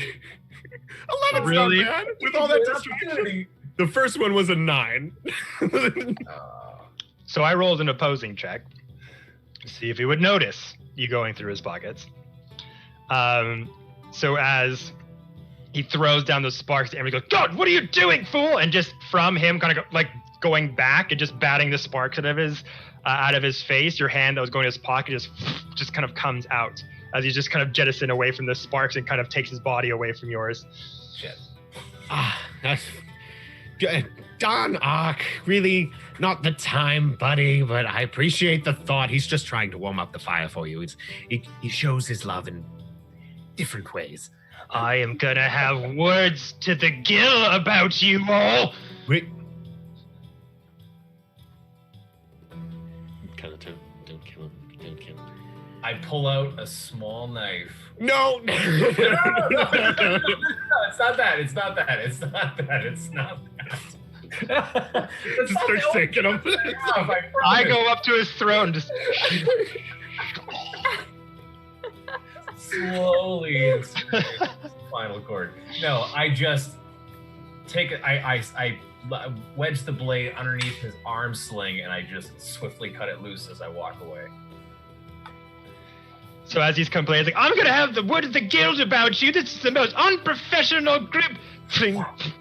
Ow! Ow! Why did you do that? That hurt!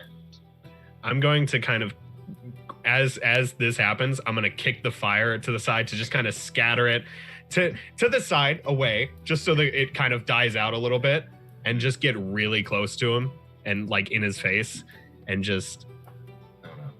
I can be nice. I can make your time comfortable. We were hired to keep you alive. That's all we were hired for.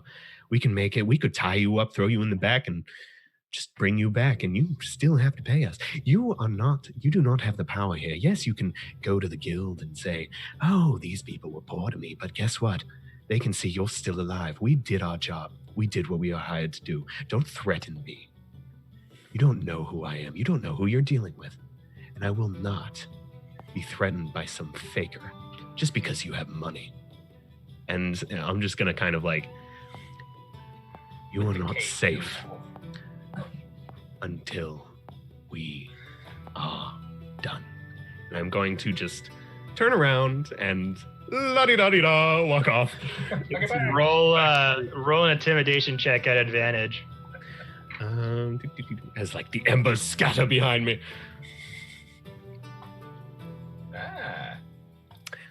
20. Sorry, what's the number? 20. Not natural.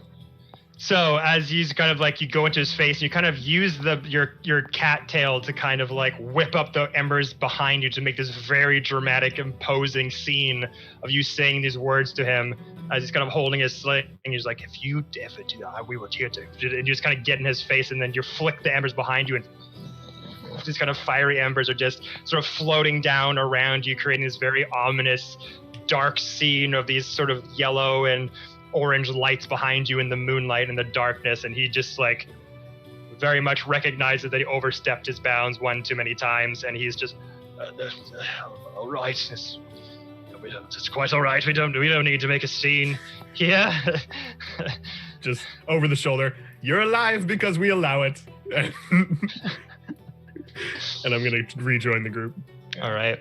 So as you so Arlie and Avery, you're just kind of seeing this happen in the corner as Archeon and Apollo are just up to their old antics with Sidon Gray. Was there anything that you two wanted to talk about while they were kind of doing all these? How do we know them again?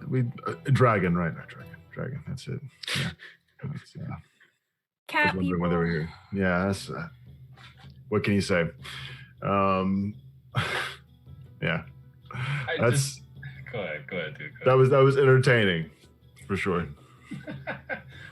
I jokingly sit down next to Avery, and I sit there. As I'm sharpening my axe, I'm like, "You fought well today, for an elf." You want to bet again and see if you can go and pickpocket that man? You're over one already. I'm trying to like recollect on what you sucked at, but I can't think of anything. Not a thing. I sit there in silence as I'm still sharpening my axe. Just like, fair enough. All right. Yeah, fair enough. What do you two want to do with the time that we have while we're in the keep? We definitely need to rest at some point, just so everybody can heal up. That'd be smart. We're in a protected place. We have guards. I think if you're going to rest anywhere, this is the place. Yeah, I actually have a question about that. If we rest a short rest, do we get our health restored, or? So there's short rest and there's long rest. Short rest is like about an hour or so, I think, and it allows you to heal back any spells or effects or anything that you have that says like you replenish after a short rest. Okay. That's where your hit die come into play. All of you have like a certain amount of hit die that you get to roll. It's like a pool of hit dice that when you take a long rest or a short rest, you can roll those to get back up to full health. Right. And a long rest is around 8 hours or so. It's like a full like night's rest. And obviously doing that, you get to heal back up to full just using your hit dice, and all of your spells and all of your slots and abilities all come back to normal. But there can be consequences as well. Like for instance, you want to take a long rest, you're in like an underground dungeon, and all of a sudden like a monster comes and interrupts your long rest. Like you're only an hour in, and like just is chasing you and it doesn't allow you to sleep, and now it's morning. Those are situations where you can gain exhaustion, which can give you a couple penalties on like your rolls and such, because you haven't been able to sleep a full night's rest yet. But basically, yeah, from a long rest, you regain a lot of your stuff back. Yeah, so I think we should do long rest. I think it's the same. Yeah. Yeah, it's about 11 o'clock at night, and it seems to be calming down. So I am a sleepy baby. Achaidh, is that you or Archeon speaking? Oh, that's right now. That's both of us. That's the coin. All right. So settling down for the night, or was there anything else you wanted to talk to each other about? Sure. It'd be nice to know even just a little bit of backstory about who everybody is. So I know we haven't really had a chance to talk to each other really, but I'm impressed by your abilities in battle. I'd like to know who you are more as people as well. Or, sorry, cat people. Cat people. Once again with the racist comments. We'll work on this. Damn half-elves, am I right? I'm a high elf, thank you. Now who's racist? Well, you all look the same to me. Nature people. Oh my God, Paul! Jesus Christ! He started this. No, don't finish it. So as you guys are kind of like settling down around this kind of makeshift fireplace, kind of hunkering down, you've got your bedrolls out, you're kind of just making some small talk basically before you try to end the night. And Avery, as you kind of sit down, kind of putting your swords and weapons down to the side, you're like, well, it's, we started this mission not that long ago. I just don't feel like I didn't know anything about you all. Like, what's your story? And kind of just says that out to you all. We, well, I like long walks on the beach. I knew it. I knew it. I totally knew it. The shine of an evening sunset. We can come back to Apollo. Archeon, go ahead. I am Archeon the Hunter. I come from the Western Plains, seeking glory in the battles of gladiatorial arenas. I started my journey off doing small venues, vanquishing foes, and nothing seemed to be satisfied.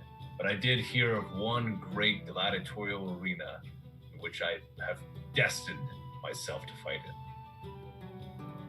in. Ooh, I'm like Today, standing behind him. very nice. Everything he says. Yeah. But along the way, in my endeavors through gladiatorial battle, I have come across my friend Apollo. He was unfortunately betting against me. Makes sense. You guys Archeon. knew each other before? Yeah. Yes, unfortunately. Well, Unfortunately. okay. Archeon, you and I sound a lot alike, both growing up in combat. Apollo, you were saying something about beaches and moonlight. Evening sunsets. Oh, my Do you apologies. not even listen to me? What am I? I faded in and out. I really wasn't listening, I'll be honest. I didn't hear a thing single through. Let's see.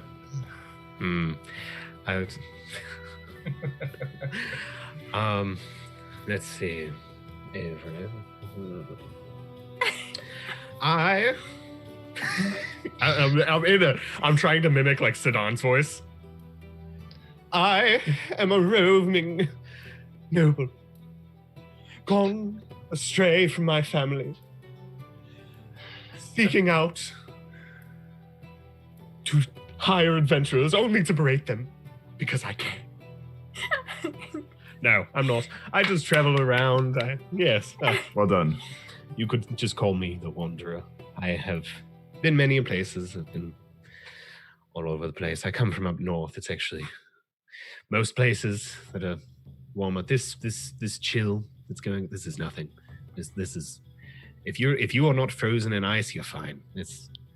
But yes, I've been all over. I'm not much of a fighter. I'm very good at it, but I'm not much. Not to brag.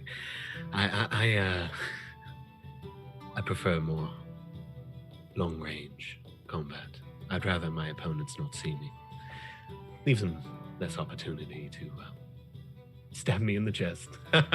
Don't let him fool you. He's a chicken. I freely admit to that, huh? And I'm just gonna kind of punch him in the shoulder a little harder than for fun. I whisper to Avery in Elvish. Do you think Apollo's telling the truth? His own version. The truth is not all things to all people. Not all the time. You fought with your story. Sorry, what? Me? Yes. I am a servitor, not a fawn. First of all. What am I, Arlie? What am I? Do you know what I am? What is Achaidh? What is he? Cat. We're both cat people. Both. Hey, I am not a cat person, okay? He's cat How adjacent. dare you? Cat adjacent person. Cat adjacent, yes. Anyway, he asked me a question, Apollo. Yes. I'm just an adventurer. No one's special. I'm just out here looking for dragons, really. Not those dragons. These dragons. Sound like a cultist. Slowly pull out a dagger. She's with the cultist! Take out a small dagger. What about that? Bro, let me check my number. Oh my gosh. Avery and I are from the same sort of area, and we met a long time ago and became friends, and he wanted to go out in search of adventure, and I went with him. And my passion in life is conservation of certain dragon species, particularly pseudo-dragons. So as you can imagine, I'm very excited to be holding one right now. As she's like shakingly holding it, like Yeah.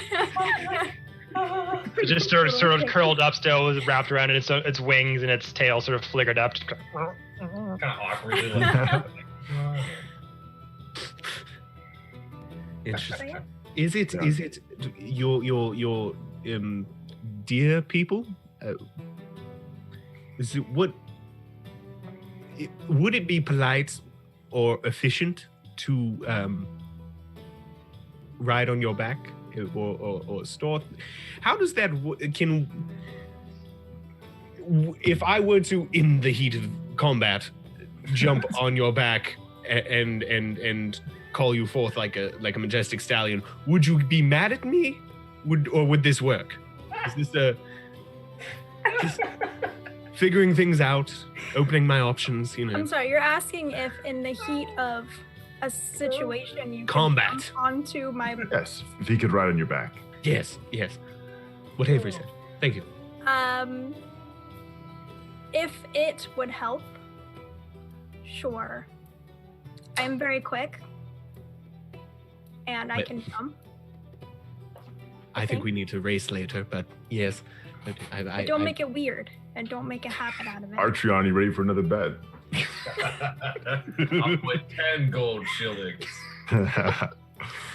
I'm sorry, what bet is happening? What are you... Oh, nothing. I'm Avery.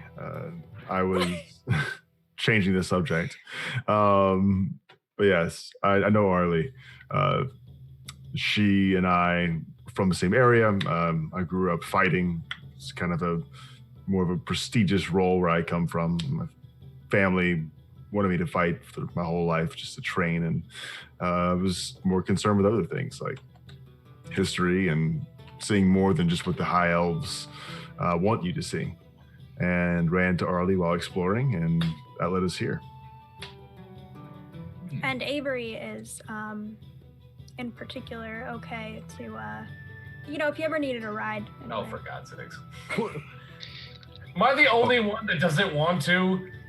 I would be worried for her safety, Ark. I would unfortunately crush the small fawn ball. Ark, are you saying you wouldn't want to ride on my back? What is there something wrong with it? Are you sure you want 410 pounds of Leonin? I'm just picturing like a grown adult man on a tiny kid's tricycle, just like pushing his legs around the sides. I'm just laying the scenario for you. Is that what you want? You know what? I would try. Maybe not till we're around a proper hospital, though. It's just, Also, or a veterinary. did we happen to grab an extra health potion for Apollo? yeah, what happened with that? None of you said. Were none of you going to tell me? We have an extra one, didn't we? I think that he gave one for all of us. Yeah, he did. Right. Yeah. So. Yeah, you guys. One of you had mentioned that we need one for our friend. Yes. So Apollo, this one's for you. Yeah. On the house. Chug. I'm going to save it. We're safe now. I don't need this. Right. Oh, okay. Well, sleeping anyways. with that, speaking of sleep, I think that we should all get a good night's rest. And as you guys kind of look around, the makeshift fireplace has been made for you. You look down the ground as Meryl is curled up on her bedroll, just kind of already in mid-dream. Feet and legs are kind of jittering around like she's in a very playful dream. One of her right hand still has the elongated fingernails. She hasn't been able to retract them back inside yet. And just... I just recommend maybe we just sleep away from that one. Yeah, that might be smart. I'm just gonna kind of find a blanket and like trying not to get close, just kind of throw it over her, just, and then for the night, I'm gonna kind of grab my lyre because I have one of those and sit up with my back to the wall and kind of so I can see if because we're kind of in a closed-in area. If I can, just have my back to solid wall and just start idly playing the lyre and wait for everyone to fall asleep. I'll be sleeping with my axe in hand. 100%. And as you go and kind of throw that blanket over onto Meryl, it kind of floats down, kind of hits like kind of the midriff, kind of down by the waist. Now she's just kind of like curled up on her bedroll and kind of kicking a little bit mid-dream. You see these vines that kind of climb out of the ground and kind of grab the blanket and kind of put it over her body to kind of cover her more than what had been previously before. Paul's like, ew. It's like, yeah. You're right down here, scared of Amara.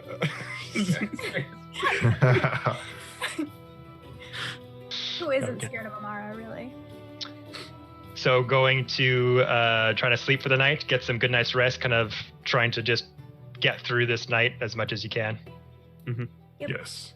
Do we put long rest in the D&D Beyond sheet? Well, hold on to that thought. Gotcha. Uh-oh. So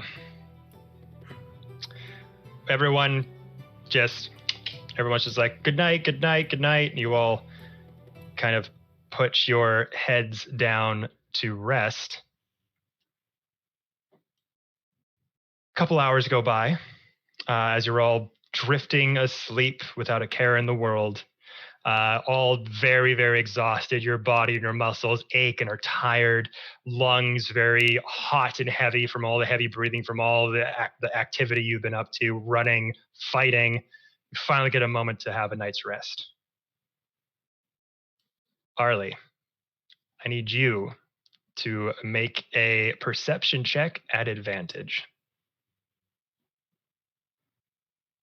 Perception. How do I calculate advantage?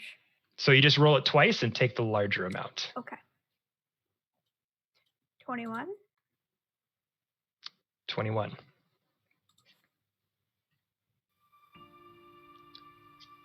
You hear this faint sound, sort of in your dreams almost, as you're having these visions of like your old background from the home that you and Avery are from, you feel this voice enter into your thoughts. Die.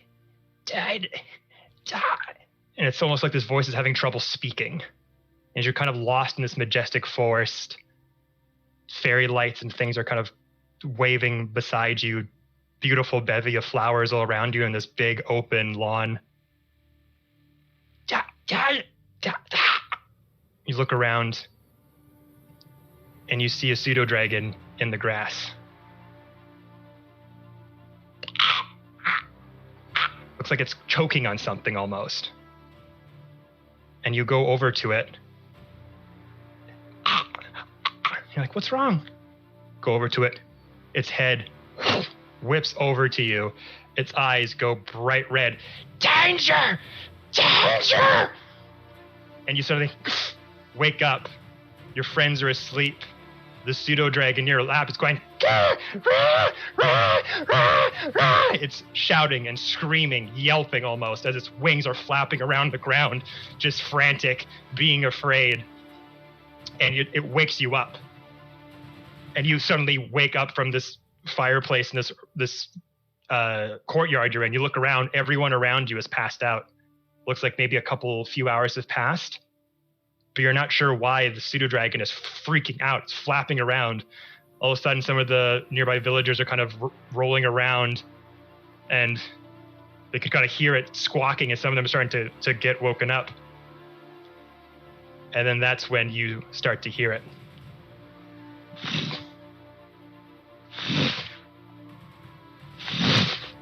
Heavy beating of wings. You can hear it far off in the distance. What do you want to do? I want to grab the pseudo dragon first, and kind of get him under control, and then immediately turn to Avery, Apollo, and Archeon, and I'm like, "Wake up, guys! Wake up!" Try to like shake them. What's happening? Listen. Why are you waking us? So all of a sudden, Arlie comes up to you, goes, guys, wake up, wake up, wake up, wake up. Shakes Apollo, shakes Avery, shakes Archeon, shakes Amara. You're suddenly woken up as other villagers are kind of going, like there's suddenly everyone around you starting to wake up as well from all this commotion. And the dragon's just going, just squeaking and just flailing around. You're kind of calming it down. And you hear those beating of loud wings, Arlie. You look up, and Apollo, you're suddenly like, what's going on? And you hear the...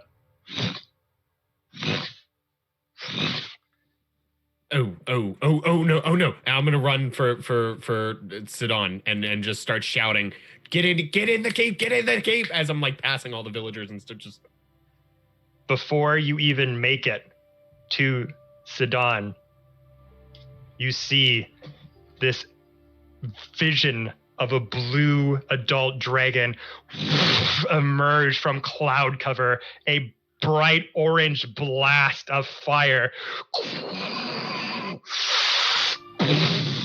A huge fireball starts to come down through the sky.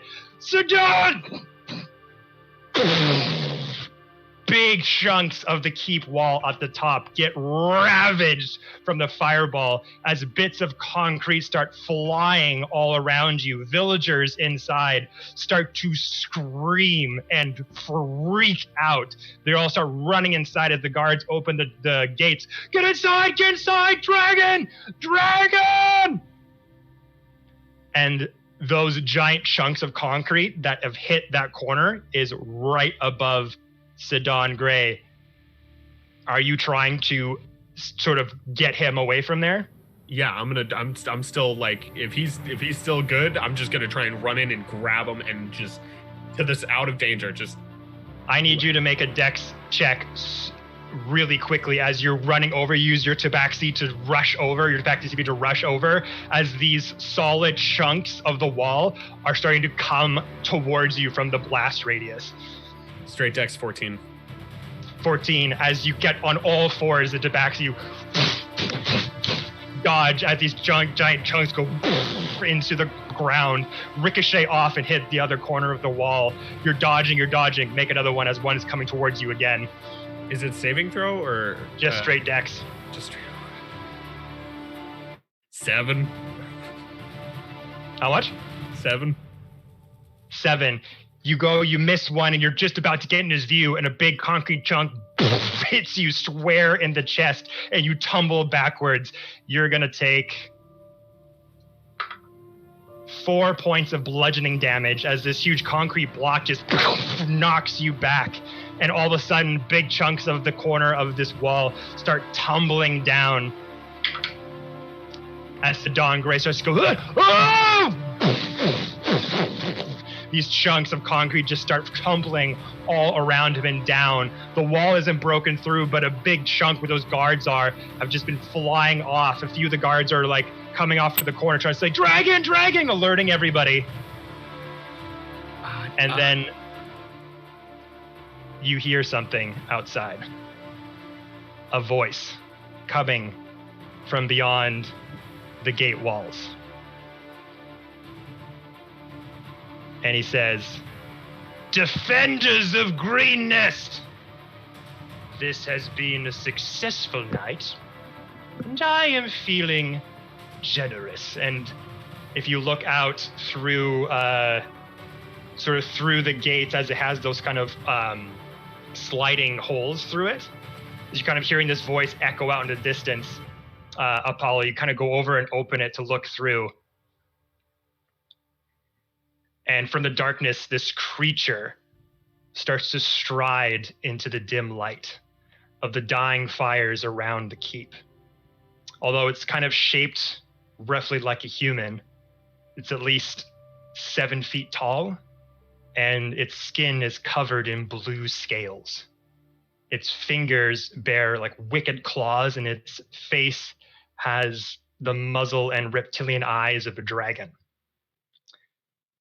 The creature stops about 80 yards from the main gate of the keep and scans the walls. And you see a line of kobolds fan out behind it with spears. And as you see this kind of formation happening out from the gate wall, you see a figure coming from behind that group of kobolds, and it resembles that cultist scout that made his escape earlier, with this new blue-skinned dragon-like figure, just whispering something to him and pointing towards the keep. And a line of kobolds, found it behind it with their spears. These kobolds, they prod 4 human prisoners ahead into the dim light. And you, Apollo, you can make out a woman, a teenage boy, and the teenage boy is in a blood-soaked tunic with 2 children beside them. And as the half-dragon creature is hailing to the keep, this has been a successful night and I'm feeling generous. Do you see these 4 pitiful, useless prisoners? We have no need for them. I will trade them back to you. Simply send out your best warrior to fight me, and you can have these 4 in exchange. And with that, we got to take our break. Ooh. So yeah, lots of fucking word again. But we got to take a quick break, everybody. Quick 10-minute break to kind of round out this last part of the session. But we will be right back. So don't go anywhere.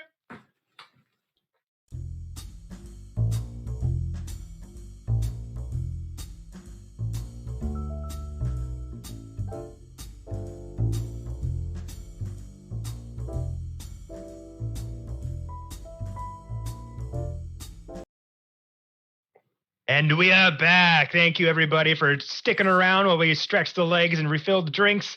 Right where we left off there, our heroes were resting for the night in the keep of Green Nest when all of a sudden Arlie, having this strange sort of lucid dream, a warning came to her, warning her of something approaching nearby, and all of a sudden dragon fire came out of the sky, knocking chunks of debris off of the top of the keep. And a strange voice erupted from a humanoid blue dragonborn off in the distance, demanding to have a one-on-one contest with the champion as he's holding 4 villagers prisoned with a small army of kobolds behind him. And now we come to you all. Did we heal at all during that 2 hours? So in taking a long rest, it did get interrupted. So you weren't exactly able to heal yet. Okay. But as this strange figure demanding to have the best warrior to fight him, and in exchange, you can have these villages back. You see Nighthill and Everly and Castilian, all of the important people from the keep just rushing out to the front, and they've kind of skidded over to you like, what's going on? What's happening? Dragon, big scary guy. Oh, for fuck's sake, will these people not leave us the fuck alone? And they just like, what do they want? What do they want? They want to fight a champion. Because of course they do. And I'm gonna drink the health potion. Wait. Hold on, before you do that, Everly, get over here. And you see a guard kind of coming down from the top of the wall. Like, yeah, behold, there's 4 villages out there. This strange blue dragon person has them with an army of kobolds behind them. I want to battle a champion. I don't know what to do. And as that happens, Nighthill kind of puts her hand down and was like, hold on, friend, hold on. Everly, have you made any yet? And as Everly kind of comes out, he's got this bottle in his hand, and it's kind of like a sparkly kind of purple liquid. And he's like, I kind of got it work interrupted with all this. I was only able to make one. And Nightill's like, give it to me. All right, listen. I know we've asked a lot of you already, my friends, but you've demonstrated your prowess through all this frightful night. And I realize this is an awful burden to ask for you to bear, but any of you has a better chance to defeat that horror than my militia have. Listen, this is some of Avery's special recipe, this potion. It will make you feel strong. It'll give you the courage to put forth and do the task at hand. Will you do this for us? And he just has the potion out. I'll reach out for it. Aye. So this is for all of you for all of you to decide together who amongst you wants to be the one to face him, even if that's what you want to do. So Apollo, you're going to try to face this guy. I'll do it. If out of all of us, if it comes down to, I'm going to try and talk to him. I'm going to try and get him to release the people in exchange for me coming out. So you're trying to use trickery. Kind of. I'm going to try and get him to at least release the people beforehand as a sign of trust, and I will come out in their place and fight him. I don't... if anyone has... I think I'm the best fighter here in terms of stats. Yes. My thought was, if anyone can get away, I can. I can kind of... I'm the fastest among us, and I'm going to kind of like at Early. And if anyone can get away from this fight, I can. And I feel as though if I'm the one asking for him to trust me and hand over the villages that he has, the hostages, I should be the one to go out and trade for them. I think I'll be fine. He seems to me, I'm getting I have a feeling that if we ignore this and we just play trickery or we attack with more than one person, this guy seems like he hasn't attacked us with this giant horde that he has behind us.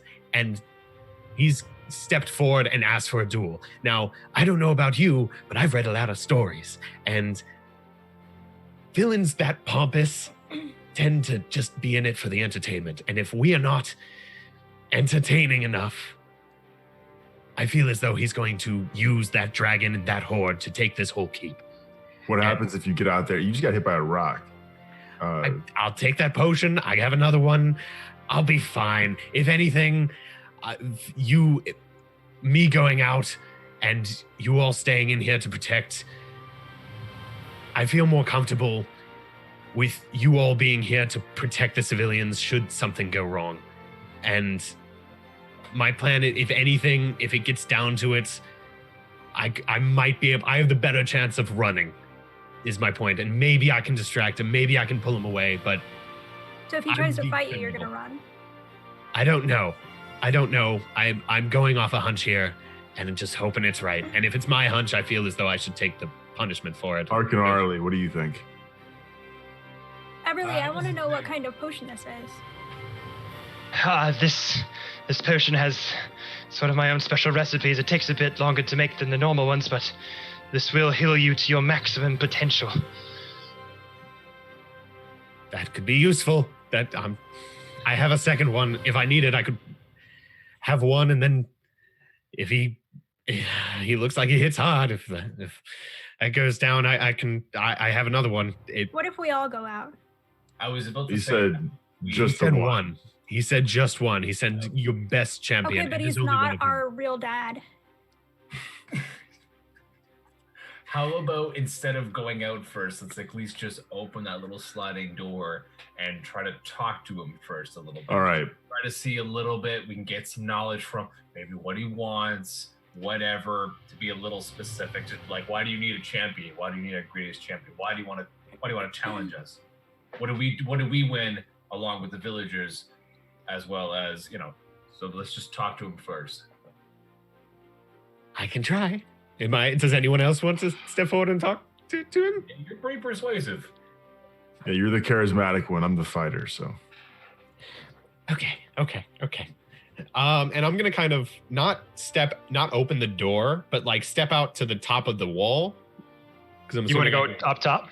Yeah, I don't really want to open the gate with a giant horde there. Not yet. And just kind of step up to talk to him and just walk up, hands up. Just like, what is your name, champion? In Draconic. So as you kind of make your way up to the top after having this discussion, you speak to him in Draconic, and you just hear him speak back to you in Draconic, and he's like, someone who knows the Draconic tongue. Very good, very good. My name, Tabaxi, is Langdarosa Cyanrath. Quite the mouthful there, friend. I am Apollo Kios Cheide. Pleasure to meet your acquaintance. I wish it could be on better terms than this. Why do you need a champion here? What do you seek? Are you just looking for fun? You already have what you want. You raided the village. What else is there? Our time here is almost up. We've come for what we need. Just want to tie up a few loose ends before I leave my time here with you. As you see, not all the villagers you were able to rescue, unfortunately, and there may be several more out there dead, but we do what we can. But I wanted to leave with a little bit of sport. Wanted to see what these Town of Greenness could do that bested one of my generals earlier. I was told it was quite the event. As that scout that escaped is like behind him. I see. What if we send someone out to fight you? How can we be sure you won't harm the hostages? I mean, I could have killed them already and sent my dragon over to kill you all instantly. Consider that more of a shot across the bow kind of thing.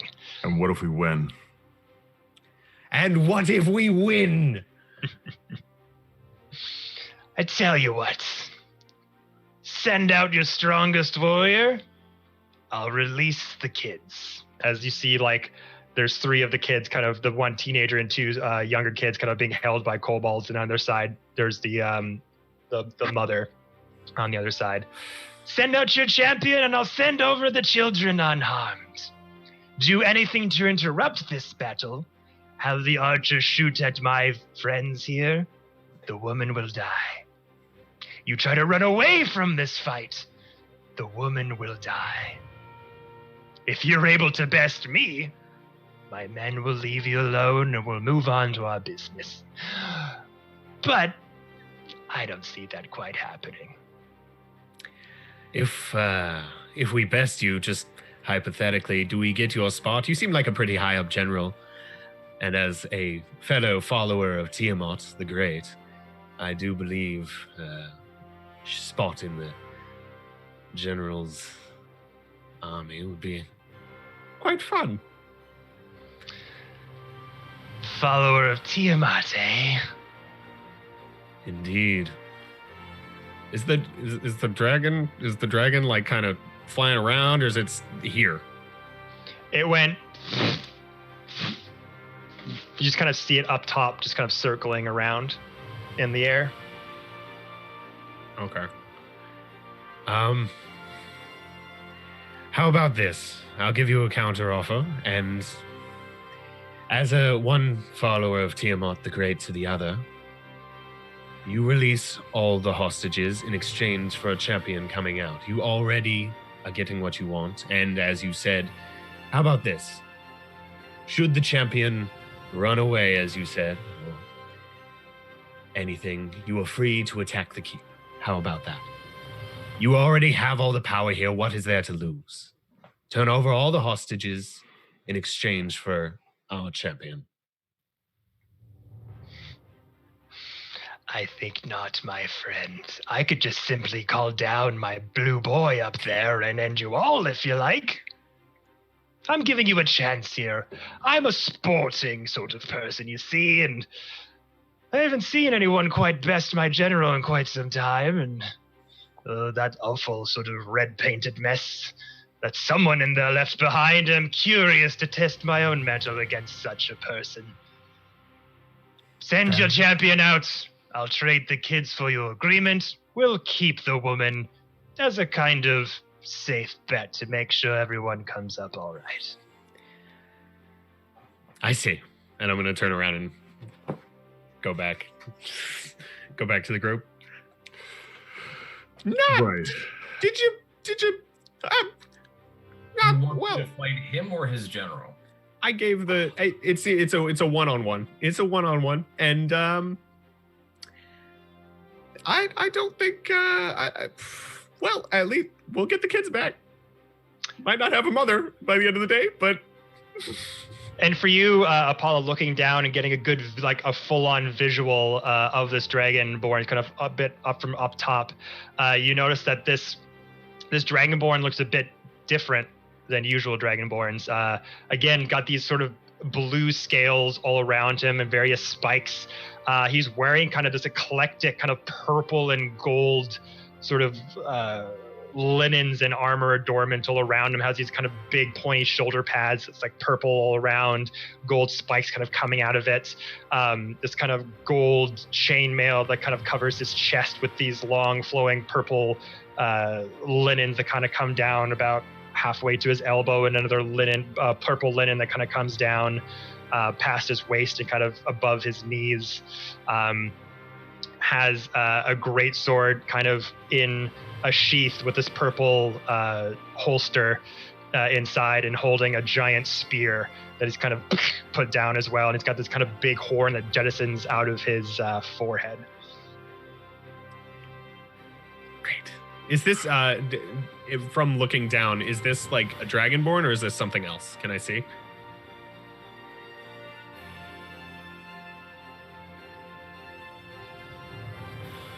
Oh, coughed. He looks like a type of dragonborn. It's just not one that you're very familiar with. Like, dragonborns are super, super tall and super kind of bulky most of the time. This one just has features that are eccentric. Interesting. Well, all right. Looks like tricking him is not going to work. So. Well, I mean, now I didn't know if he was planning on doing this before, but now he's going to release the kids, and I don't know. Don't trade lives. Yeah. And as you guys are having this conversation, you notice a figure kind of running out to the courtyard and dashing up to the castle walls. And this person's running, and as you look up, you notice that it was Sergeant McGrath, one of the sort of head figures of like the keep guards around here. And he rushes out, and you just see him recognize who those people are, and he shouts out, Cynthia! Cynthia, no! And the other guards are like holding him back. He's like, no, you can't go out there. No, it's suicide. Stop! Ooh, now I feel really bad. I did say they might not have a mother, and he might not have a wife anymore. Oh, okay. I'll fight him.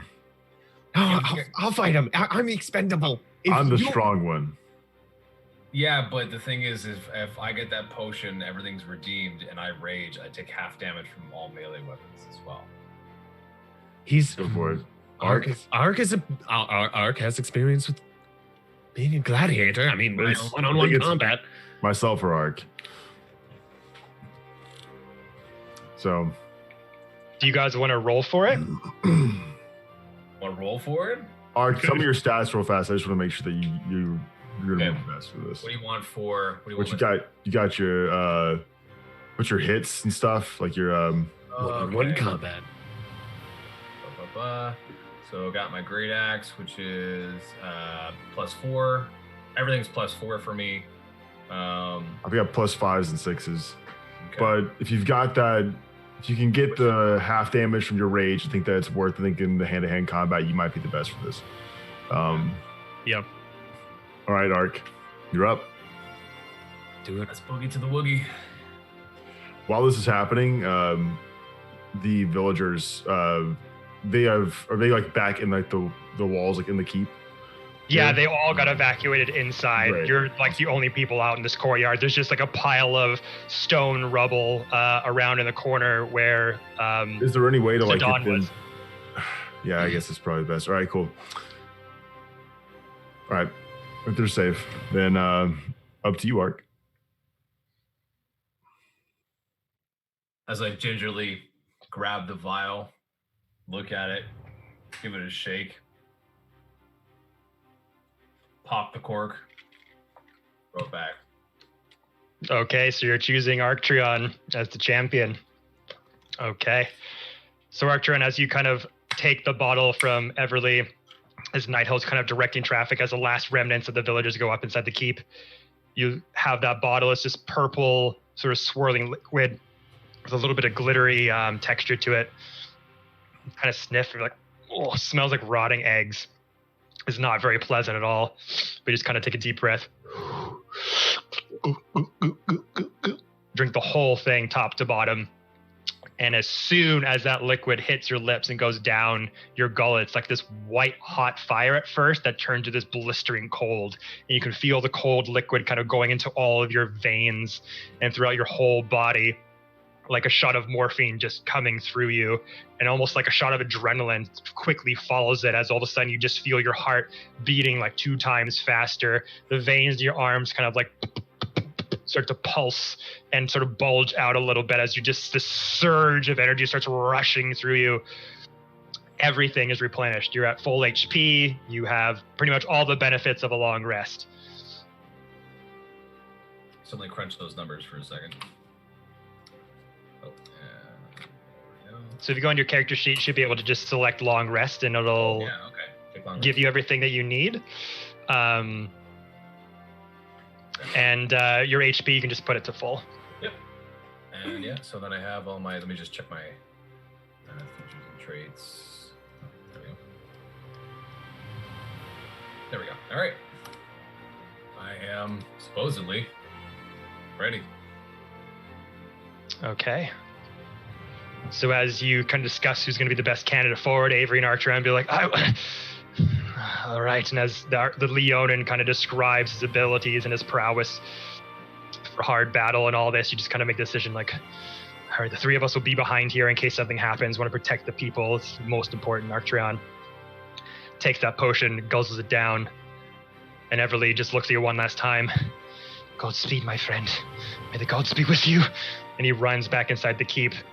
And Arctreon, as you have this surge going through you, this newfound life almost, it seems, you kind of just take a couple steps forward and you look at your friends as this small breeze kind of comes through the courtyard here, and your Leonin fur just starts to kind of flap in the wind.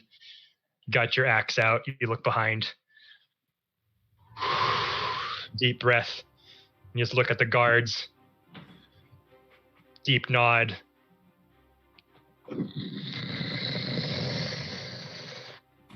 As they open the keep walls for you to step through.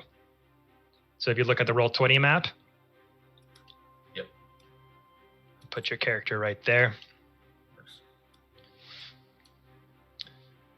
As you step through, this massive Leonin form starts comes through. The blue-skinned dragonborn sees you and goes, "Ah, Leonin. It's been quite a while since I fought one of your kind." And puts the staff down, centers it in the ground as it sticks into the dirt. "This is the champion you supposedly chose?" He just says that out loud to the courtyard. Yep. Can I actually like just kind of step on the other side of the door? So I'm just kind of like standing on the immediate side, just kind of arms crossed watching. Just like well, the doors are going to shut behind him. Yeah. If my buddy Ark is dying, I'm going to die too. Yeah, but you can go up to the top at the keep to watch him if you like. Or watch him through the sliding hole. Oh yeah, not put myself in immediate danger. And the rest of you as well, Arlie and Avery, if you want to get a good look at like what the fight, you could go up to the top of the keep as well. All right. Kind of see what's happening. Okay, but I am going to do my daunting roar though. Okay, so before that happens, as the gates are or the doors are open as you go through, "This is your champion?" Apollo, "Yeah!" Behind the walls, looks over to his kobolds. "Let the children go. We are people of honor after all." And the kobolds just let the kids go as two of them run forward towards the keep, and the teenager in that blood-soaked tunic kind of jets forward to the mother as the kobolds stop him, and he's like, "Mom, no! No!" He's like, Go, I'll be fine!" They kind of toss him forward, kind of falls down on all fours. More dirt kind of gets in his tunic, and he kind of gets up and looks at his mother, looks at the keep behind him, and kind of just gingerly just starts jogging towards the front of the courtyard. And he passes you, Archeron, and just kind of gives you a look of just like, "Don't fail me, please," and just kind of keeps running. And after that, the doors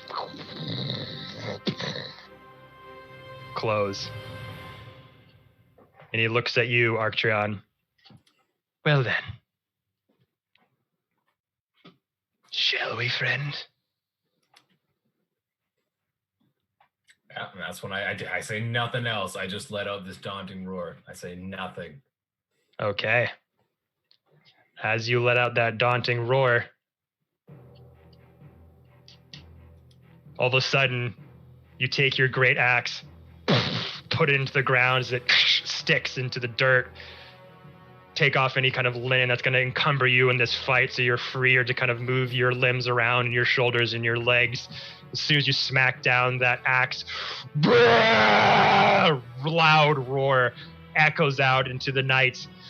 We're going to have to roll initiative, buddy. So, with that roar, that does radius, correct? Within 10 feet.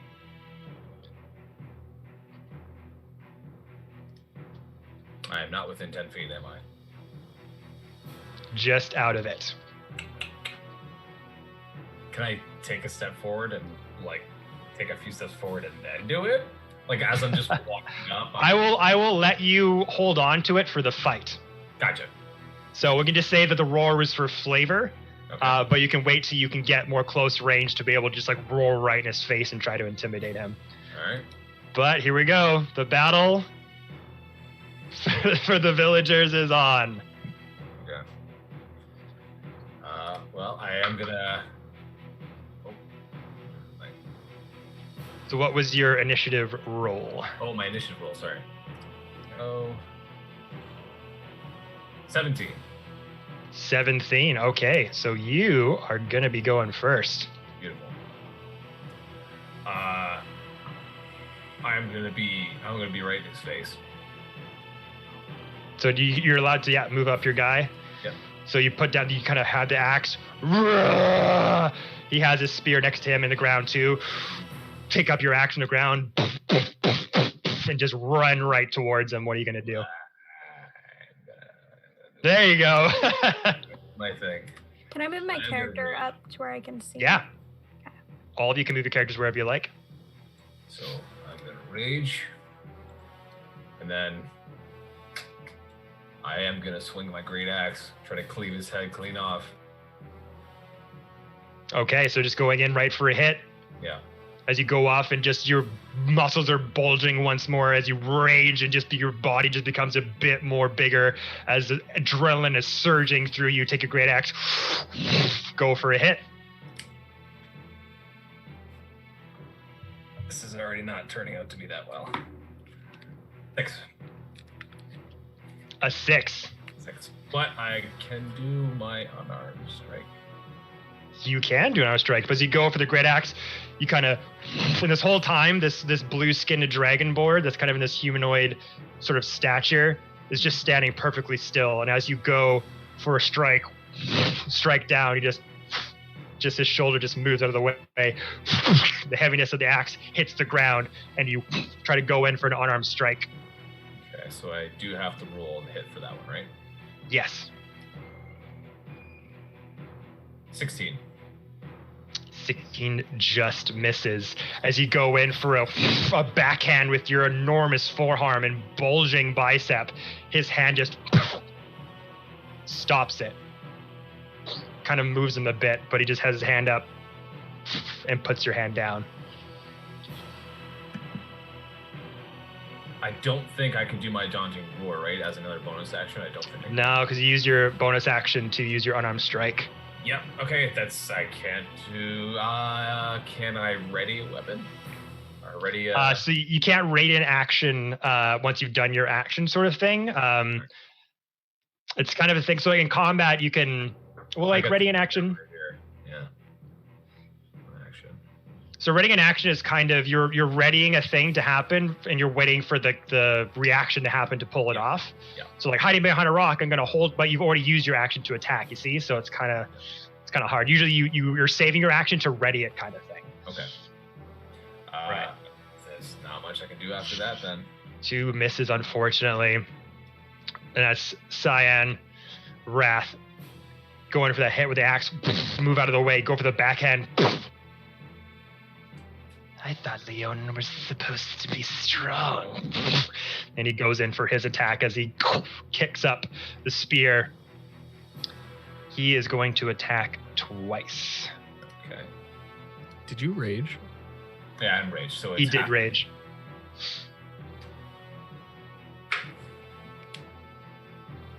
Or bludgeon. Actually. No, he's gonna save that. No, he's gonna save that.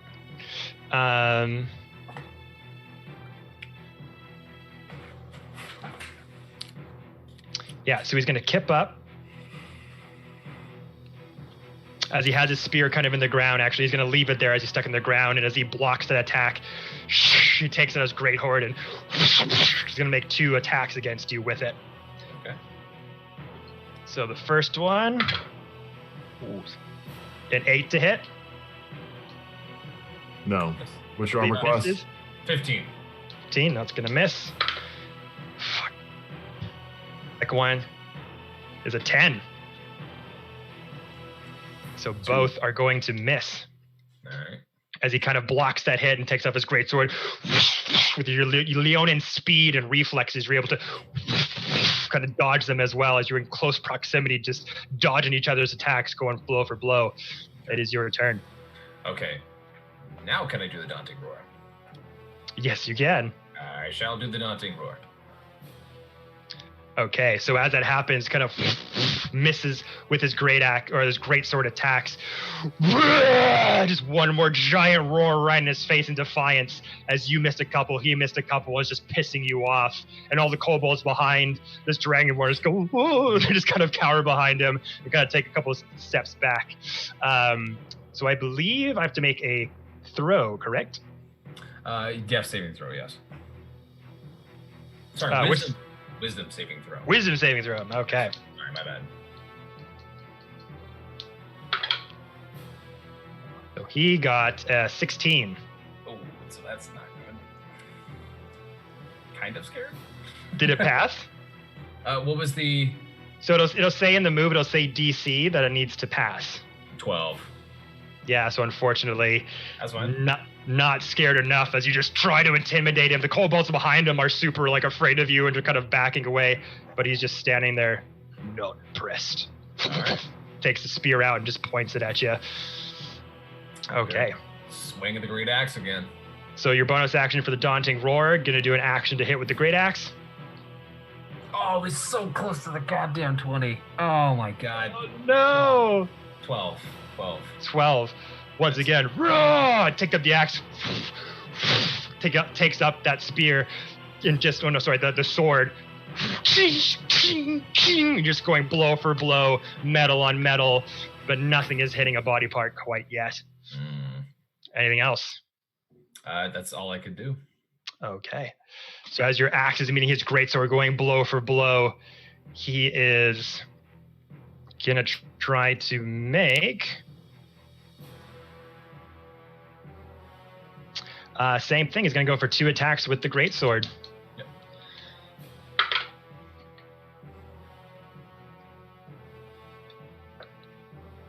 $12 to hit. It's going to miss. This is just back and forth. That's fine. It's okay. Finally, unnatural 20. Okay. So that one will hit. Yep. So 2d6 is coming at you.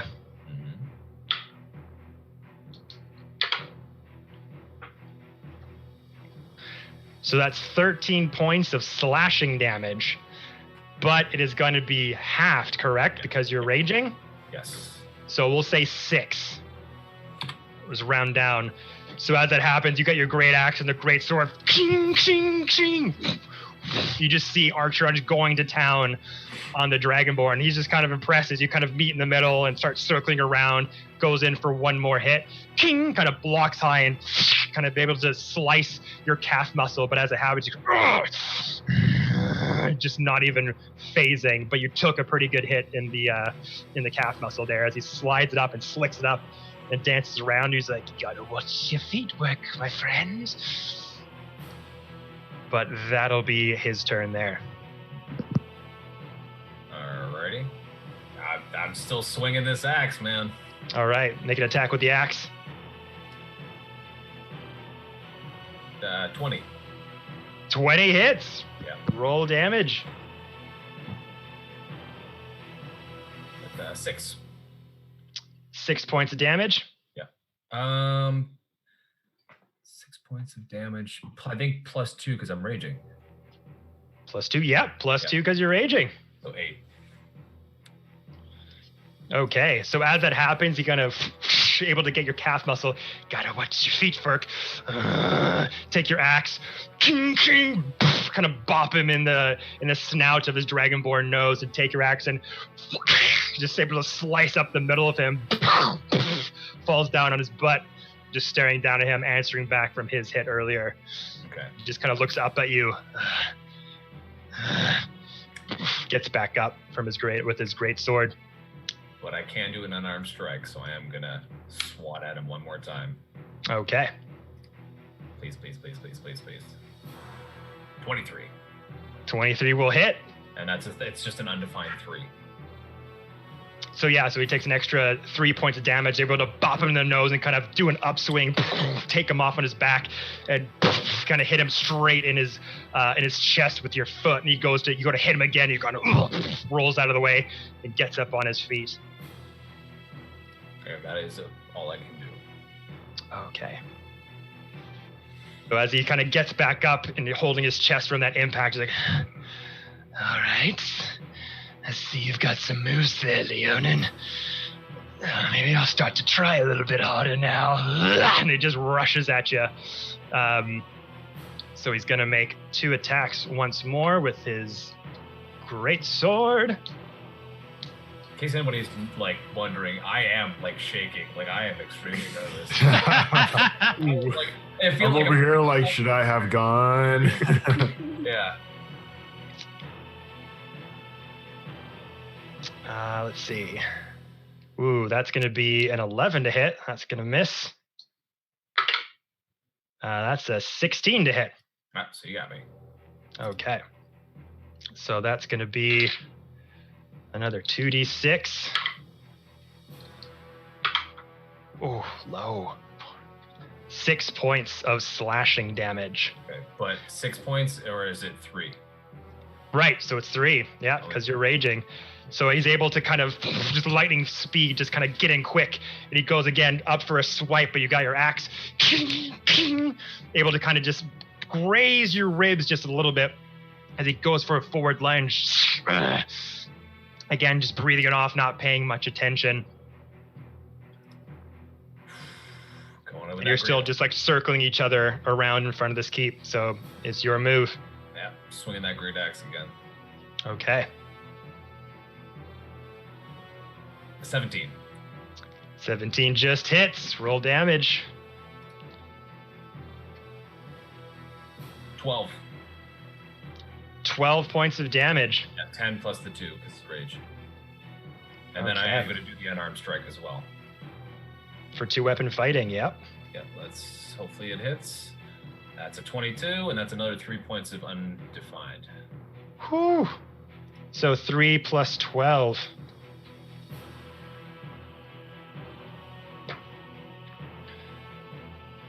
Okay. So you go in there again, and you're just able to kind of lunge with the greatsword, and just hits your ribs. It's just pissing you off the more and more he's tagging you and slicing you. Just like, I've had enough. And you just rush him, go boom, boom, boom.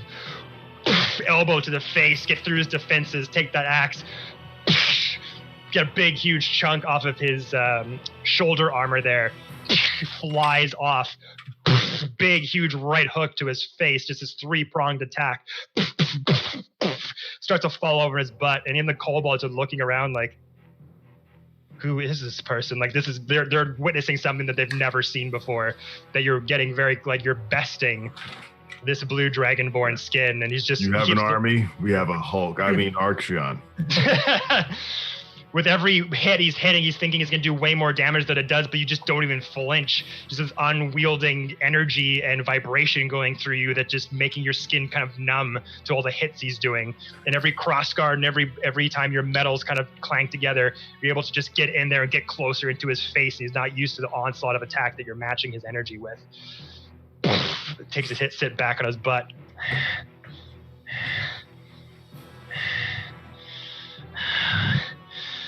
Oh, I like you. I like you a lot. You've got some tricks, Leonin. That's clever. And he kind of gets up, looks you in the face, and I have some tricks of my own. As that greatsword in his hand kind of whips it around so the blade is kind of behind him and his handle is forward. Takes a big, deep breath, and you can see lightning starting to go creeping out of his mouth, and this big blue blast starts to emit from his mouth. This huge lightning strike comes out of his mouth and hits you. I need you to make a dexterity saving throw.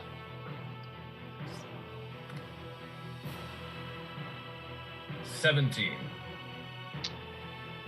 17, okay. So you're going to take half this amount of damage. Okay.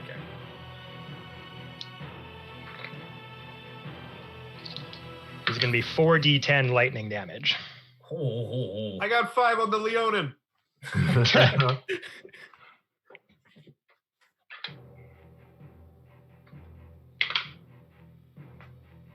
I've been calling on you, Apollo, in about 2 seconds, so be ready with your potion. Yeah. No, I'm like... So you are going to take 11 points of lightning damage, Archeon, instead of the full 23 that was going to come to you. And as he goes, yeah. What's that? I would have died. So as he goes, just this Godzilla-like lightning burst comes out of his mouth, and you take your axe up just in time, kind of block it as you kind of put your stance in the ground. Your feet kind of move back from the sheer force of it, and some of the lightning is kind of ricocheting up the blade and kind of hitting some of your Leonin skin, so it's striking you. Not really sure how much longer you could take it, but all of a sudden, he comes towards you, straight up at you, lunging down with a greatsword attack as he has Action Surge, which allows him to take an additional turn. So it's going to hit you 2 more times with his greatsword. Oh, this is it, boys. This is... No, you're gonna dodge. You're gonna dodge. Can I roll for like athletics or something? No, this is straight combat. It's just tit for tat. Unless the only things you have, there are things called reactions that some characters have as a feature that sort of certain things to happen for it to go down. I have an opportunity attack.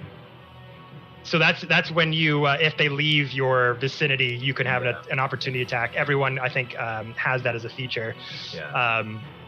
But yeah, unfortunately, you don't have any sort of reactions to kind of dodge these things at this point. But here comes 2 greatsword attacks. Natural 1. That'll miss. Another 40. Unnatural 20 with the second. So he's going to hit you with the second strike. As that lightning kind of shoots at you, you're blocking it with the great axe. You just see him jump up, and you're able to block up with your axe just for a split second. Just deflect it over to the side, but it uses that momentum to kind of take a hit. It's half. So this is going to be halved again. Oh my god, I'm just like, oh. So it would have been 11, but halved is 5. Yeah, I have 3. You had 3 HP left? I have 3 HP left.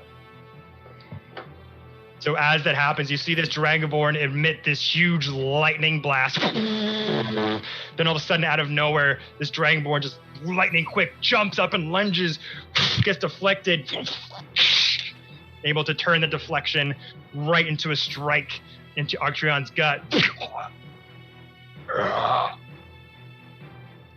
Cling, cling, cling, cling, cling, drops his great axe as you fall down to the ground.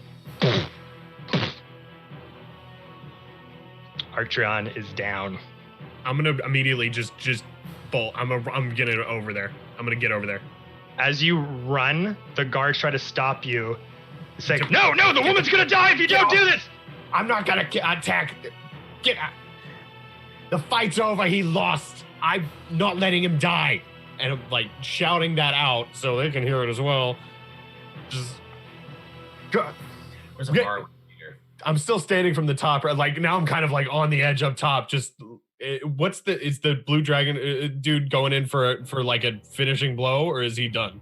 Like as he's defeated, kind of Archeon falls to the ground as the Dragonborn is clearly out of breath. Like Archeon took him to the limit. And he's just, part of his armor's kind of broken off, and he's got big gashes from the hits and from all the cuts from the great axe. And he's just kind of, as that spear is still kind of stuck in the ground, has been using his greatsword this whole time.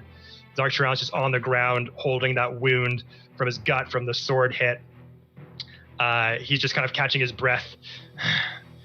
You fought valiantly, Leonin. You would have made a great addition to the Dragon Girl's army.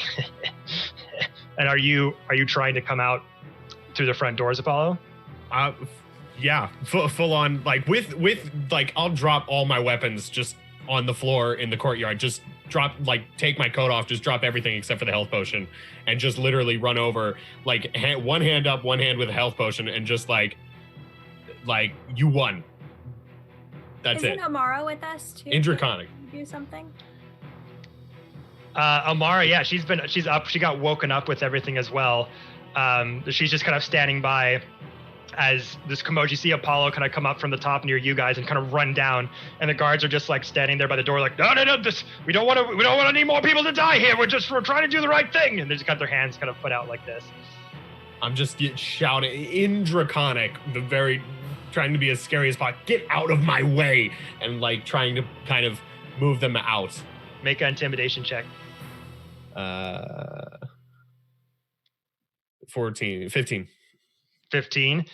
You just say this very scary kind of draconic language, and then they go, oh, and they kind of just freak out a little bit as this tabaxi is kind of shouting the strange language at them. They're just not really sure what to do, and they kind of just instinctively move out of your way. And you're going to open the doors and make yourself be seen? Yeah, with one hand up and the other with a potion. Like, okay, as soon as the doors kind of shove them open, the blue-skinned Dragonborn just puts his greatsword right to Arcturion's throat.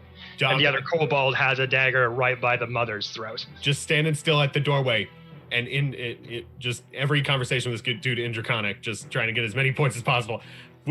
You won the fight. Let me save him. If I save him, he lives to fight another day. Don't you want to try this again? I have no arms. I have no weapons. I have nothing. Ask him if I can do another round. He definitely has learned from this fight. He knows how mighty you are. He does not want to fight you again. Yet let him recuperate. Maybe he comes back stronger. Maybe it's another entertaining fight.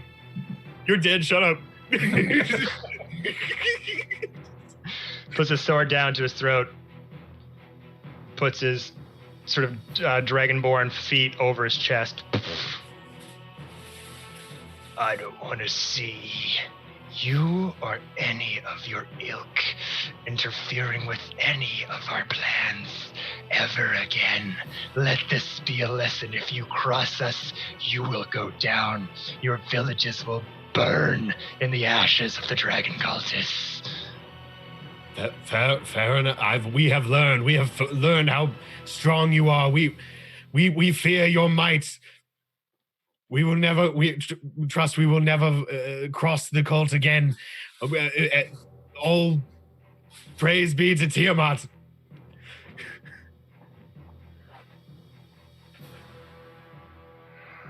Well, I'm going to leave you with a little reminder of that. And he puts the sword into Arcturion's shoulder and sinks it down into the ground. Arcturion, since you're unconscious, I need you to fail a death saving throw. Wait, you need me to pull on what?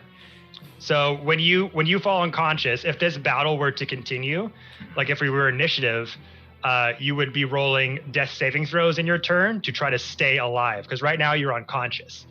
You're not dead. So when you get hit when you're unconscious, you automatically fail one of the 3 death saving throws. It's a best out of 3 roll to come alive. So just one of those is now ticked off as he just stabs you right through the shoulder unconscious.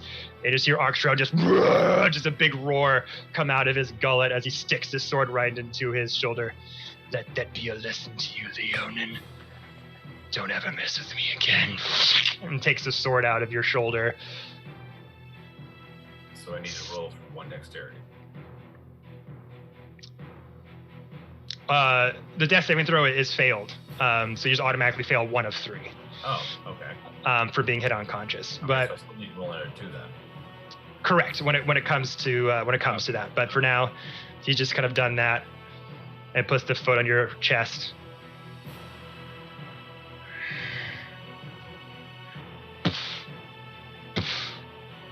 As the Dragonborn's tail and feet start to move away from the front of the keep. Let her go. We're done here.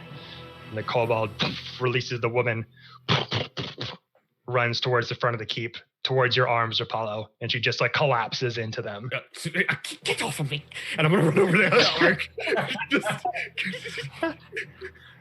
As I'm like, eh.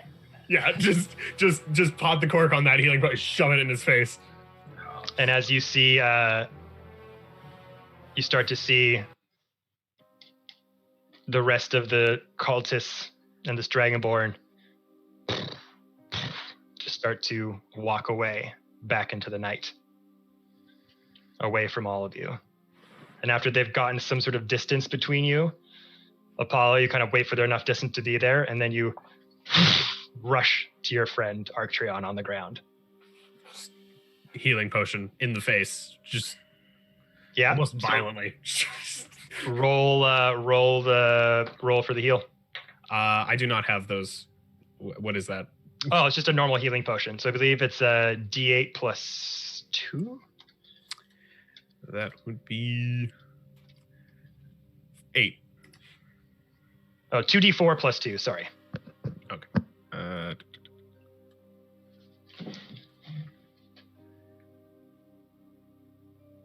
10. 10. So as Apollo kind of skids over and rushes over to Arcturion, you just rush over to his body as he's just kind of lying there a bit lifeless. Pick up his head, put in the potion into his mouth. As an Arcturion, you just life's kind of breathed back into you, looking around you on the ground with a pool of blood kind of pooled underneath you, and a massive gash kind of right next to your right pectoral that kind of joins up to your shoulder. You see Apollo standing over you with an empty bottle. I'm sorry. I'm sorry. I failed. Failed. Is the family safe? Yes, they're safe. She tried to, I don't know. She fell into my arms like some useless. Then I succeeded. Yes, this is a victory. This is a victory. You're alive. They're alive. We're good. The weird cult members have left. Side note: we're gonna kill that guy later, right? Right? Yeah. We're gonna kill him. And I'm just gonna kind of help him up and try and go back into the keep. Okay. You kind of pick up Arcturion, all these wounds, blood kind of dripping around his fur. And then Arlie and Avery, you kind of rush down to meet them on the bottom floor. I almost had him. So close. You fought well, Ark. Rest. I owe you 5 gold shillings. Yes. That was, oh my god. Not on the coat. Not on the coat. Bleeding. Oh, damn it.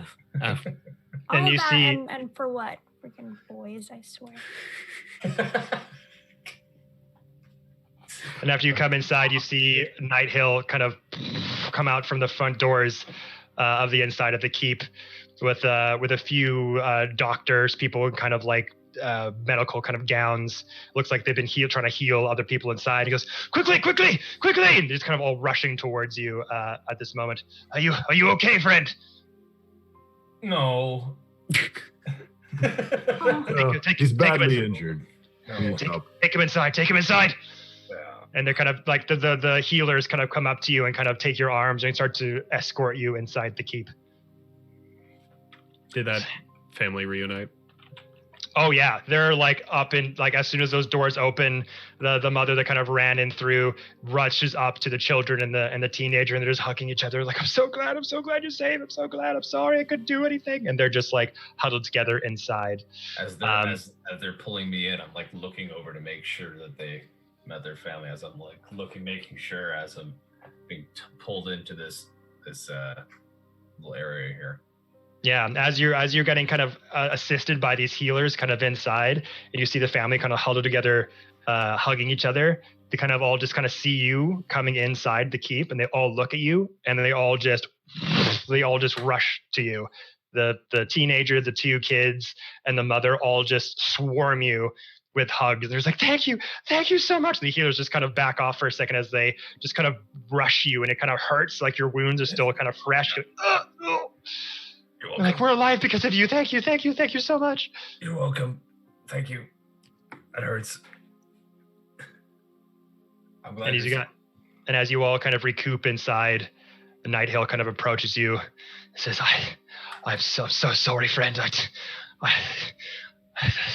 He's just kind of frustrated, and he kind of has just kind of a fit. He has an empty vial in his hand from trying to help Avery kind of replenish the potion bottle. He's, God damn it!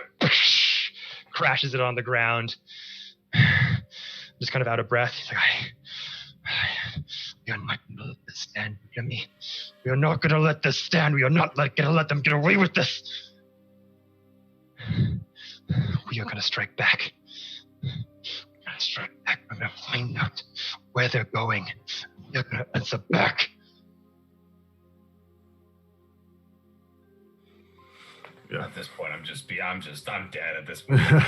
Take care of me because I've We'll make them pay. done some parts. Next time he won't be alone. Hmm. Yeah. Okay. And with that, as you're all kind of gathered inside the keep, safely rescued the villagers, returned from death after the one-on-one fight with this mysterious blue dragonborn.